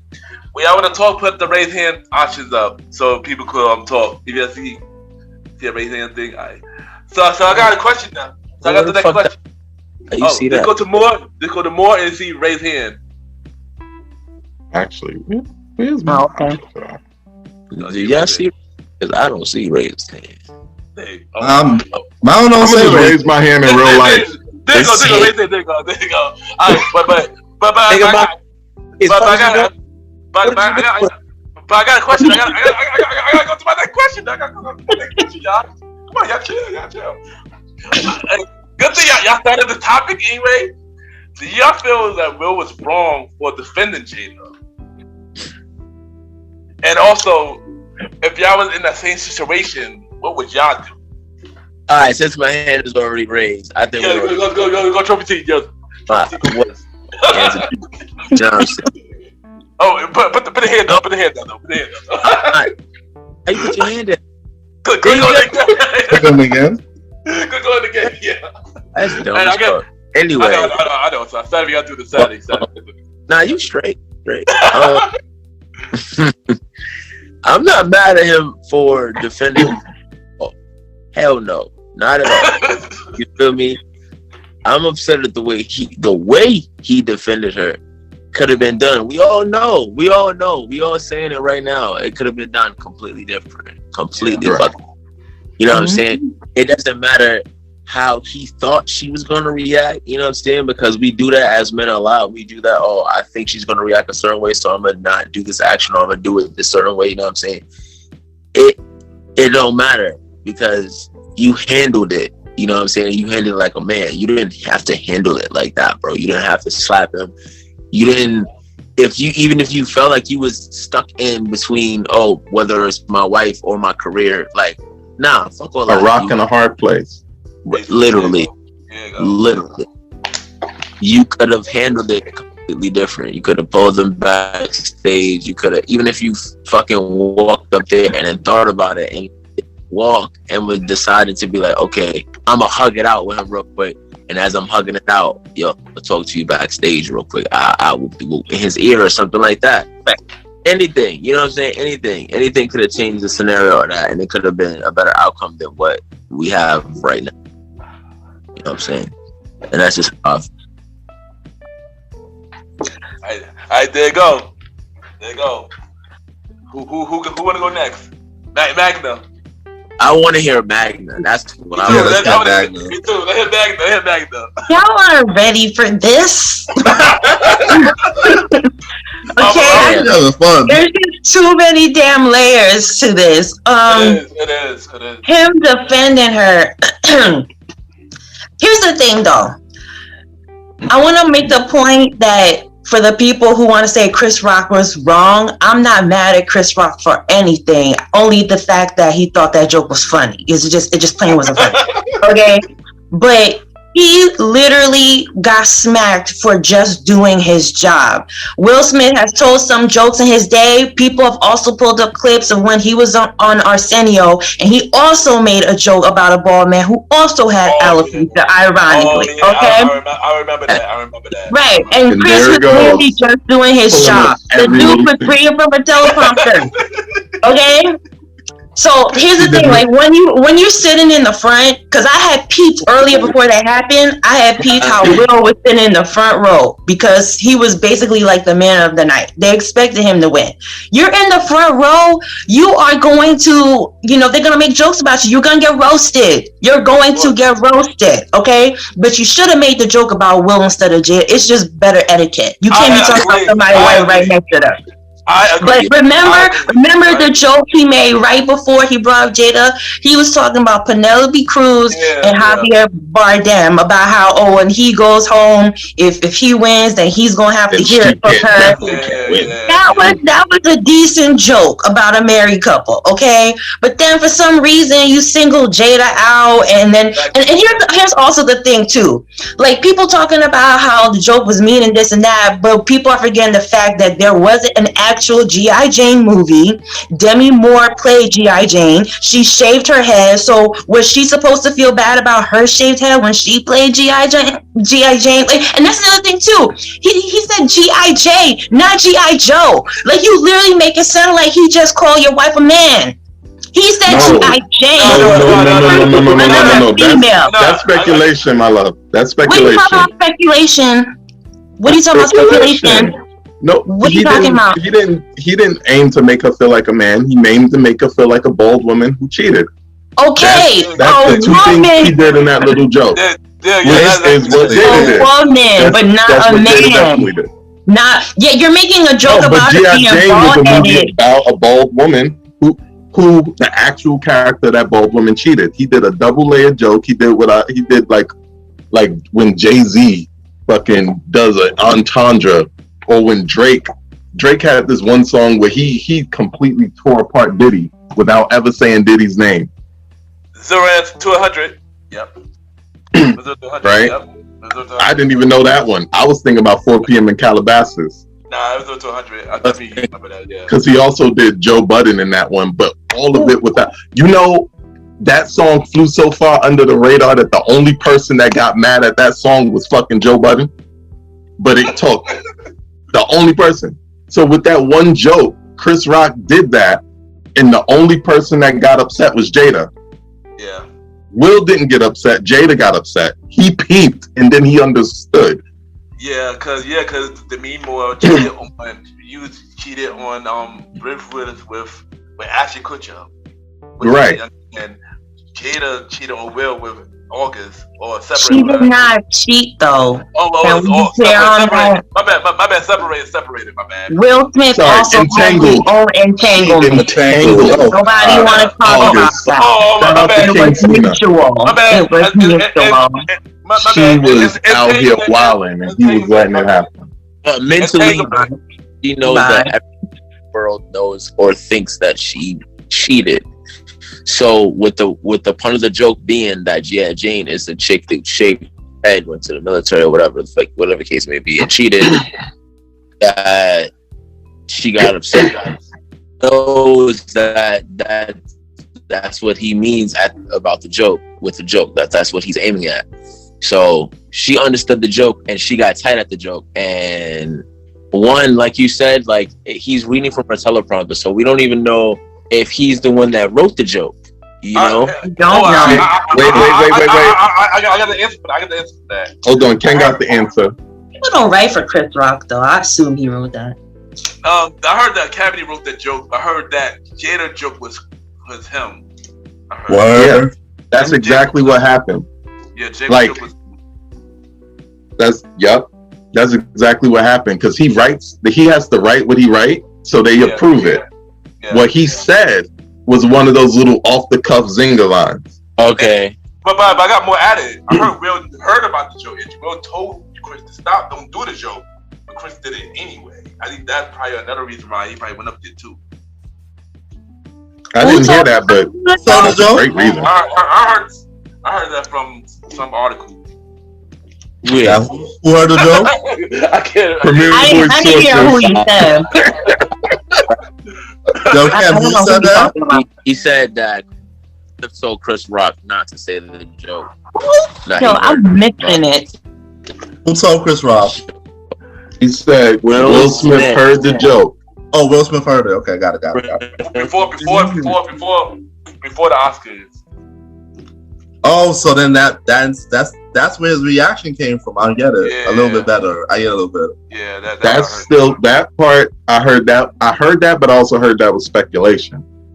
But again, he laughed at the joke. So if you told him not to do the joke, and you still found it funny, like how are we not confused? I would think, but here's the thing: people could laugh at the joke. People laugh at the joke. You got like they didn't really realize. But you told him not to do the joke for a reason. Like a reaction. It's a reaction, right? I mean, there's nothing that we can say for however long this goes to justify anything. There's nothing, but we just. I'm not justifying him hitting nobody. But being able to laugh at something that's not nice to you, that's not out of the way. You see my nose? You know how many times I've gotten my ass cut about my nose? It's a big nose. I get it, right? But if the joke is funny, I laugh, even though it's a terrible joke against me. I make jokes about myself. I make jokes about myself. They're hilarious. I'm not gonna hold you. I gotta hold you. I gotta in high school. Somebody joke about my mother. I smacked them. So, I gotta. So you're definitely Team Will, huh? No, I wouldn't say that. But you did it.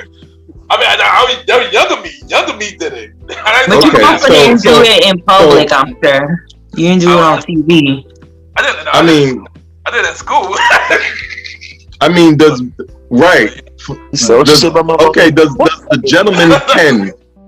the gentleman Ken given the same type of joke, given the same target of the same type of joke, so somebody cutting ass on your mama, on a stage like that, do you slap him or do you not? I thought for me, I wouldn't do it. So, the acceptance speech. Please get on that because. Oh yeah, can you dissect that for us? What the hell was that? What the hell was that, William? The floor is yours. Dissect that for us. No, Magna. Magna. You want to talk about this? I remember parts of the speech, but my brain kind of turned it off because I felt like he was being like. I felt like he had too much going on in that actor. Exactly, yeah, with too much going on. Bullet points. He blamed art imitating life. That was bullshit. So he basically put this on the movie as if he is the Williams father. Richard Williams is his name, right? Richard Williams would defend his family. Bullshit. Oh, you do crazy things for love. Bullshit. The devil will come in your ear. Bullshit, William. It was you and your 2 hands. Your 2 feet walked up to the damn stage. Who carried you? He blamed everybody but himself. Don't put this on your love of Jada, because the word is you sick of her. Okay, according to y'all. Don't put this. Listen, the devil, he will come near everywhere, every moment, okay? But I doubt he was sitting there in a suit and tie whispering here. You know, let me not even say that. The point is, don't just blame the devil for what you do, because then we can literally just sit here and blame the devil for every little thing that we do. Okay? We don't do that already. The movie. You're not Richard Williams, okay? The movie filming is over with. You are at the Oscars. You're getting an award for the Oscars, and you decide to take your bitch ass up onto the stage to emasculate a man who's literally just doing his job over a corny ass joke to prove a point. That man had just emasculated his wife, and you know how his wife think about her masculinity. It was this. I said what I said. That speech was whack as hell, and it was hard for anyone to really grasp what was happening because he literally just became the 5th black actor in 94 years to win Best Actor, and he tarnished the moment with that foolery earlier. But at the same time, you're at the Oscars and everybody's trying to keep a face. Like, remember when the Grammys when Whitney died? People knew that the woman died, but yet people are still going about acting like nothing happened because that's what they do. It's the pomp and circumstance. People act like shit like that didn't just happen, and they're like putting on a face. Like, even when Jada heard the joke and she was offended, what did she do? She rolled her eyes, but she was like, you gotta put on a face all the damn time. Yo. Okay? You know how to handle the situation because you're like, what just happened? She did. Oh, God. He was dying laughing when she did hold the face. She did hold the face. Oh, my head, my head. Roddy, that face was disgusting. Roddy, put your hand down. Roddy, put your hand down. Just go. All right. But yeah, put your hand down. Yeah. It's You got me foaming at the mouth. Go ahead. So he took the jokers. They took the joke to offense. He went up there to defend her. He was protecting his wife. That's how I feel. And his acceptance speech was basically trying to say like, "Yo, I'm sorry for what I did, but you know." Everyone but Chris. Everybody but Chris. He apologized. Everybody to. At least he wasn't being fake. I'm not going. I'm sorry for what I said. I meant that shit 5 minutes ago. Give him that. Thank you for still giving me this Oscar. You could have revoked it right then and there, but still, that's basically what the acceptance speech did. Alright, Molly, right. you put your hand down, Molly. Cause you talk a lot anyway. My hand is up. No, fuck my hand is up. Go, Molly. You go. Oh, you telling me to talk? Okay. You gotta say it's good turn. No, nigga. How you get a black hand? I'm not letting you go any further unless you tell me how you get a black hand. I got a yellow ass hand. I'm not Asian. What the fuck is this? It can work like the iPhone. I can't remember doing this. I have an iPhone. Oh, that's my son. Yeah. When you click on the reactions, like it gives you the option for a skin tone. It's just at the bottom. You know, black is power. You know, let them see my colors. Boom. Black excellence, yeah. Black excellence, yeah. Black excellence. I Mali talk, yo. But I wanted to piggyback on a couple of these points here. Like, I need us to give as much space to the mental and emotional mind states and the things that can create those mental and emotional mind states in men as we do to women. Period. Because that is not what Will is getting here. Right? It's either, oh my God, thank you for defending us, or oh my God, you made us look so bad. You set us back as a people. Like we're all a monolith that can't be offended by separate different things. Right? That's one thing. But two things, like Will Smith, as we've been looking at, as we've been seeing, as we've been going through it,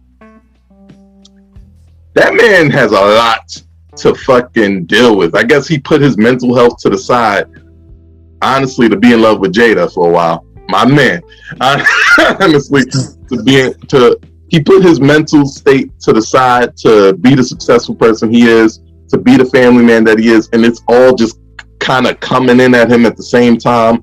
And then you got all the stuff that came out over the last couple of years. Like, I need us to be okay with understanding. I'm not saying what's the word? Excusing the action, right? But I need us to understand the things that bring us to these things, right? This is how you keep the action from happening, rather than trying to box people by, oh, you did this, so, oh, you obviously wasn't a good person for the last 35 years, even though we have proof of it. That's what we all do to each other all the time. That's facts, though. Right? I need us to be able to look at this. Okay, what happened here? Yeah, you still gonna get some punishment, whatever, blah, blah, blah. But what happened here? So that maybe it's a teachable moment. Maybe it's a moment we learn from. Because the fact that everybody is so divided, especially our people, and this is the people who apparently, is the most affected by this. The fact that there's division in who's right and who's wrong means that we're not learning from this. We're just taking it as an event to like really feast on. Right. It's filling up that spot that Maury left in our hearts. Right. Okay. To your point, Mal, like that leads to a whole new segue into a segue to a new topic in this discussion about respectability politics. Like, because again, that's another layer to this conversation, because I'm gonna get on the white people too, because they're doing too much. But I'm gonna save that. My God, yes. Whenever you're ready to talk about that, I'm gonna get on their asses. I'm actually gonna get to that. That's okay. Before you get into that, the respectability politics. Everybody know what respectability politics is, right? Because I feel like that's kind of a new thing that we kind of like starting to get in. No? You don't mind? Explain it yourself, girl. Take the floor. Respectability politics, okay? It is a set of rules that Black people and only Black people have to adhere to make white people comfortable. Respectability, watching the way you walk, watching the way you talk, the way your hair's dressed. Like, you have a clown like Stephen A. Martin, who is always quick to goon, okay? Who made that comment about Trayvon Martin and wearing a hoodie, like, oh, you shouldn't be walking around in hoodies because you're gonna look like a thugger. I can wear whatever the fuck I want, because every white boy from Justin Bieber to whoever in LA is wearing hoodies. So why can't Black people? Why do Black people have to straighten their hair to make themselves more palatable to white people? Why do we always have to code switch and talk a certain way? Nigga, if this is the way I fucking talk, this is how I'm gonna talk to you. I mean, this is how I really talk, but if I want to talk like that, I can. Respectability politics is subscribing to a code of conduct that Black people have to follow so that they don't think that we're all the same, that we're all like gangsters, that we're all thugs, that we're all ghetto. Like, I shouldn't have to do that. You're allowed to talk and look the way that you want, and I'm gonna talk the way that I want. So when you're saying how, you know, it shows how not all black people are the same, not all black people think the same. Like Will Smith, he came off respectable. He was powerful with white people. White people loved him. Okay, but then once white people saw him do something that they associate other black people, like Will Smith is one of those "you're not like the others" type of black people to white people, okay? But as soon as they saw him do something violent, he suddenly got reduced to nigga. That's how they're looking at him now, and that's why they're coming for his ass, okay? Thank you. In short, because you know I could go on with this, but like I'm not with the fucking bullshit. Like, it's not fair that we always have to, like, when you're at the Oscars, you gotta be hey, because that is what other black people are saying too. Because black people in the sunken place, they don't understand that you're still performing for white people, even though regardless of how you act, how you talk, how educated you are, they still see you as a nigga. Because look what you're doing to Will.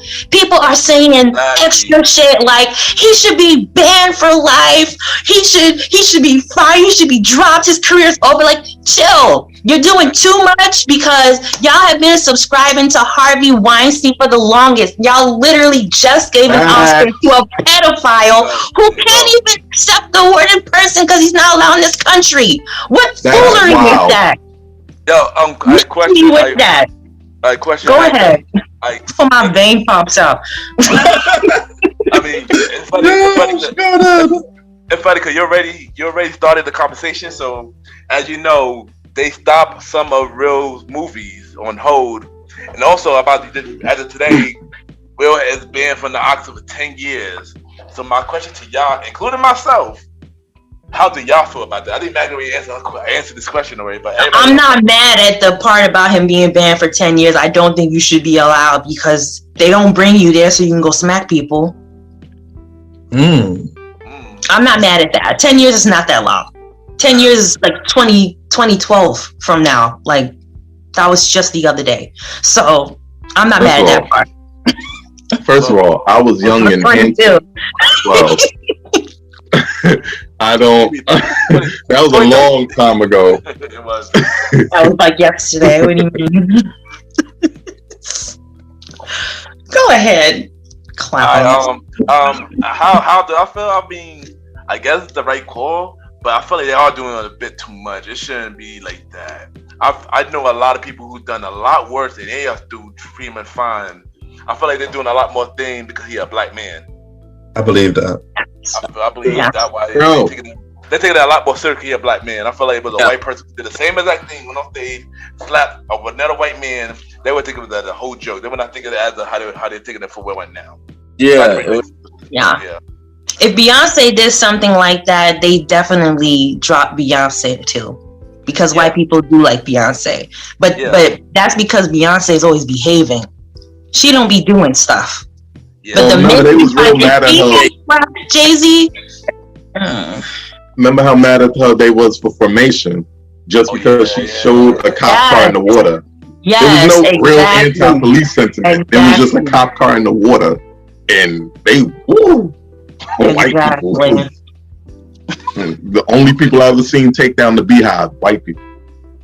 So in me speaking about respectability, I have said, you always gotta you always have to be afraid of how you naturally act or the things that you like, because white people gonna judge you, even though they're gonna judge you regardless.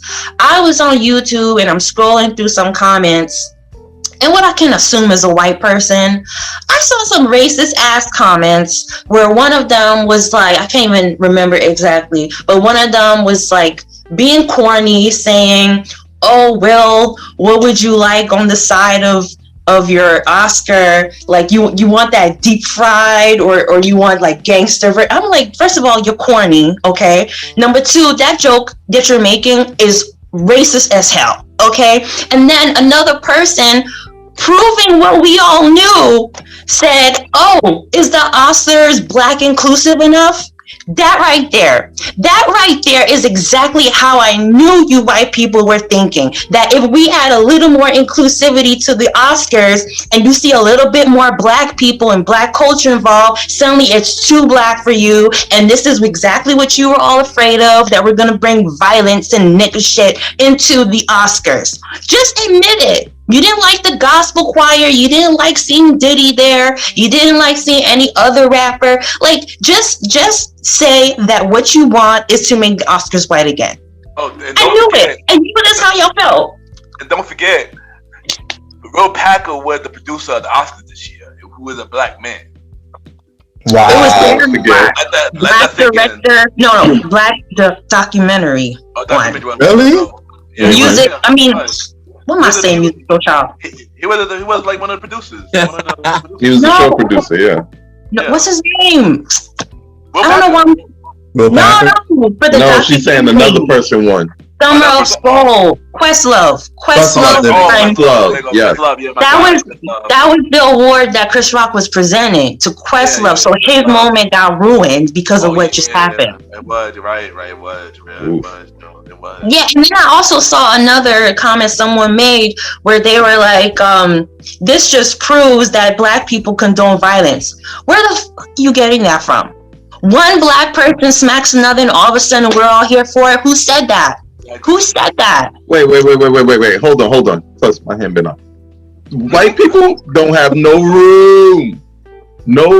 And I will say this to any white person's face.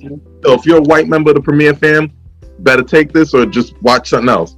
Don't watch something else. We need the ratings. We need the views. We need the views. Right.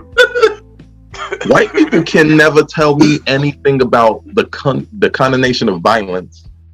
White people have been the single most violent force on the planet since the inception of white, black, and other colors of people.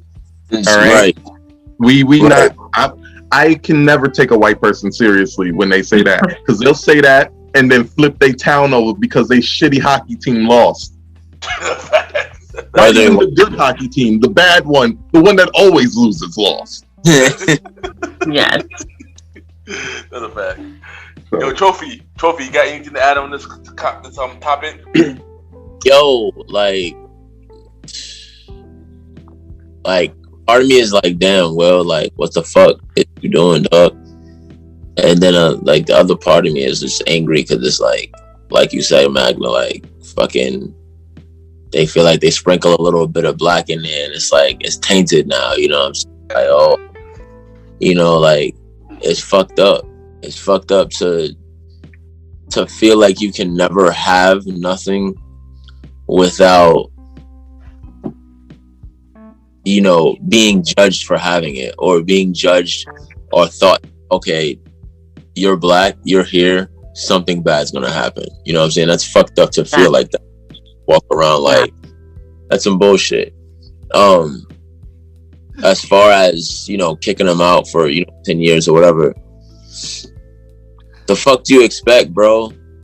Like, like at the end of the day, it's like, you know where you're at. You know, you of all people know exactly what's going on because it's you that's going through it. So you know better than all of us that you're being judged because you are who you are. You are Will. You're basically America's sweetheart. You know what I'm saying? This is who you are growing up. You were America's sweetheart growing up. You everybody loves you and they still do. And you're the new Denzel. You know what I'm saying? Like, you're literally right there. So you have all these things that's going around that you have at risk, and this is the action that you decide to go down the path of choosing. So this is the repercussion for it. So it's like, all right, fuck it. 10 years suspension. It is what it is. You know, you can't be, like she said, it's not that long if you really think about it. You know what I'm saying? So, and I will tell you again, I was handsome 10 years ago. All right. I was skinny. I was skinnier. I was skinnier with no hair on my face. No hair, so. I didn't have any boobs though. But anyways. You see, 10 years. That's an evolution. Yo. That's cool. Roddy's next. I got one more question to end the show. Talk about that. Roddy's next, and then we got one more question to end the show. I didn't get to tell how I felt about how the actual time. No, I didn't. You did tell. What did I say? What did I say? You really did, Mally. So You did, though. I did not. You did, I said something about what she said, but continue. So you know what? Roddy, Mally, I got one more question. Alright.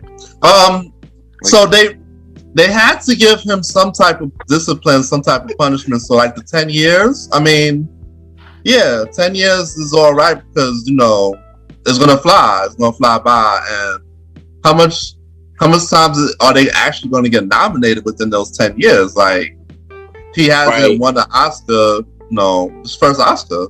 So because he's a black man, they just want to cancel him, and they want to make a big example about him because it's violence. They got slapped. So now I just see, like, going further in the future, that the white people are going to try to do more to keep us locked out the Oscars. Yeah. Because of what happened. So this is gonna be the aftermath of what happened. It's gonna be the repercussion. Because they're like, yo, we don't want this to happen again. So now maybe for another few years, even if we get nominated, we automatically gonna be disbarred from getting the Oscar, no matter if the performance of the black person was good or not. And it's gonna be, unfair. Because, like, we've been coming up lately. We've been having a lot of good movies in the past couple of years, and we've been snubbed.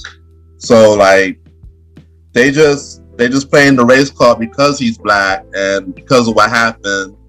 At the same time, it's like, don't cancel Will. Like, Will's good. Will's great, man. Like, yeah, he's at a point in his career that he got money and stuff. So, like, them pulling a couple of productions, it ain't gonna really hurt him in the long run because he'll be back up. They're saying, oh, cancel him, like, end his career. You can't end Will's career, man. He's too great.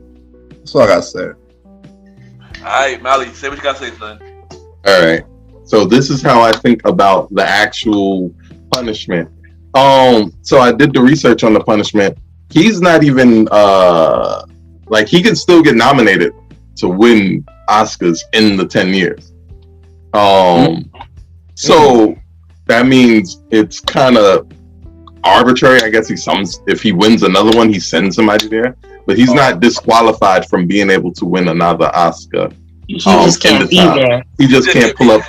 He can't pull up to the Oscars, and he can't pull up to the Academy Awards event. So no parties for 10 years. Right? Doesn't sound like a crazy punishment when you're 53 and you've been to a bunch of these. Right. He's probably looking forward to the not having to go. Honestly, it's like being suspended from school when you don't like school like that. That's so deep. That's a fact. That's a fact. So wait, real quick, isn't it funny how white people are always like, oh, not all white people are racist, but one black person slaps another and suddenly all black people are violent? Isn't that interesting? Yep. Y'all don't like being painted with the same brush, but y'all love to do it to us. We always black. Always do it.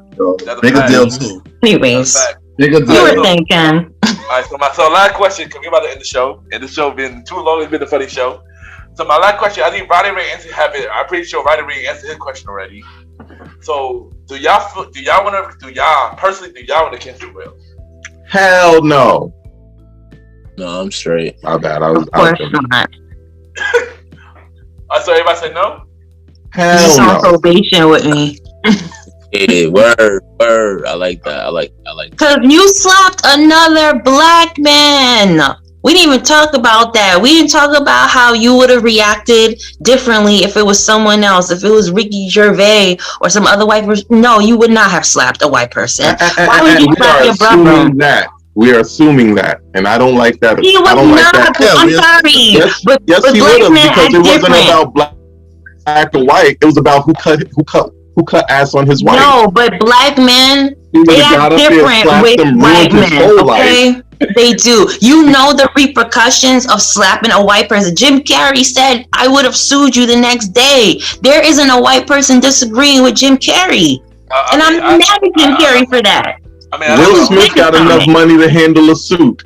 He is fine. It's not about the money. It's the fact that, like he said, people are watching that over and over, and they will continue. It's embarrassing, and it is a traumatic moment for Chris and only Chris. So for someone like Amy Schumer talking about, I was traumatized. I was clutching my purse. Bitch, nothing happened to you. Nothing happened to you. Stop being white. Okay, Chris is the only one who should feel traumatized. We've seen everybody hates Chris. We see the way he's gotten bullied. Chris has said that triggered bullying for him back in the day, that he learned that he can't be reactive to people like that because he will seriously hurt them. Okay, and also Chris had his hands behind his back. That's like knocking somebody in the head when their back is turned. Like he didn't even put up a defense, man. That was so whack. They do that in the street all the time. They call that sneaking a nigga. Yeah. And those are bitch ass niggas. But okay. I feel like that, but to answer the question, I want to cancel Will. But to answer Magna question, I'm pretty sure if Will is a black person wasn't going through like a white person, I'm pretty sure it would be way worse. Way worse. Way worse within the Will would completely be canceled. If that would have happened, trust me. He would. Oh no, they would have been reporting that shit. They would have been like, "Oh my god, you don't expect things to happen to people like that. He's European. You know, this is not a third world actor. This is a European actor." I'm dead. But let's not act like it's not going to be the other way around. If a white person has slapped Chris Rock, then what's his name? The new Al Sharpton? What's Ben Crumpet? T and Crumpet? What's his name? I don't know. The lawyer that's always... I don't like the old Al Sharpton. I don't know the new one. but I'm pretty sure... Or something like that. He would have came in and then he would have been like, this white actor slapped this black man. Listen. I don't know how that will be. I can't even answer that. I don't even know how that will be. My boy Dr. Umar would have been on it. Yeah, that's what I'm saying. but still, he wouldn't have slapped a white person though. Real talk. Like you know what they do. I'm not jacking that. Because because that is assuming, but like for me, like I would be even more upset because you somebody that's now not of my race, and now you talking about my wife. So I would be in more. I'd beat the fuck out of you, like me, with my anger. But that's if it was on the streets. Now, like you said, there's a time and place for everything. There's a setting for so in that setting. No, I wouldn't have slapped that black man, nor would I have slapped that white man. But if we were in the, I would be more enraged at the white man speaking on my wife than the black man. I would be pissed at both his scenarios. But it would just be, it'll just like you feel that level of disrespect, that level of it's just like I'm feeling it now. Like it's just hard to explain. Like I get it, son. I get it, bro. I get it, yo. You just want to beat the shit out of somebody even more because they're not of the race and they're talking about your wife. It's just not feeling. So I wouldn't say if there was a white man up there, he wouldn't slap him. I would say that if there was a white man out there, he would not have slapped him. He probably would have handled it differently. Yeah, exactly. He probably wouldn't have let it slide, but who's to say? Because we all not Will Smith mentally. You know what I'm saying? Exactly. So we don't know. Like I said, like you said, we don't know where he's at mentally. Exactly. I wonder if we could ask him, yo, if it was Ricky Gervais, would you have slapped him? What about The Rock? People say, "Oh, he was not giving The Rock no." Come on, y'all should know better. He's not gonna do that to The Rock. Come on. He's not. I still think he would have slapped The Rock and got folded. I feel like he would have done it and just got cooked because if you walk up on stage on national television and assault a person while being black, you understand the negative ramifications already, and you don't care about nothing. He was going to walk up there, slap whoever, and get washed if it was The Rock. That's it. But I don't think Dwayne would have reacted either. Dwayne is also a professional. Yeah, he wouldn't react. He would not react. He wouldn't. But he know he could beat the crap out of him, so he don't even have to react. Exactly. That'd be like if I slapped The Rock. Like, he ain't gonna hit me back. He know he could watch me. Yeah, he probably gonna laugh. He probably gonna laugh. Like, come on. He probably gonna hear a pro wrestler, former pro wrestler actor. Like, It'd be funny if The Rock sold it. Like if The Rock sold the shit.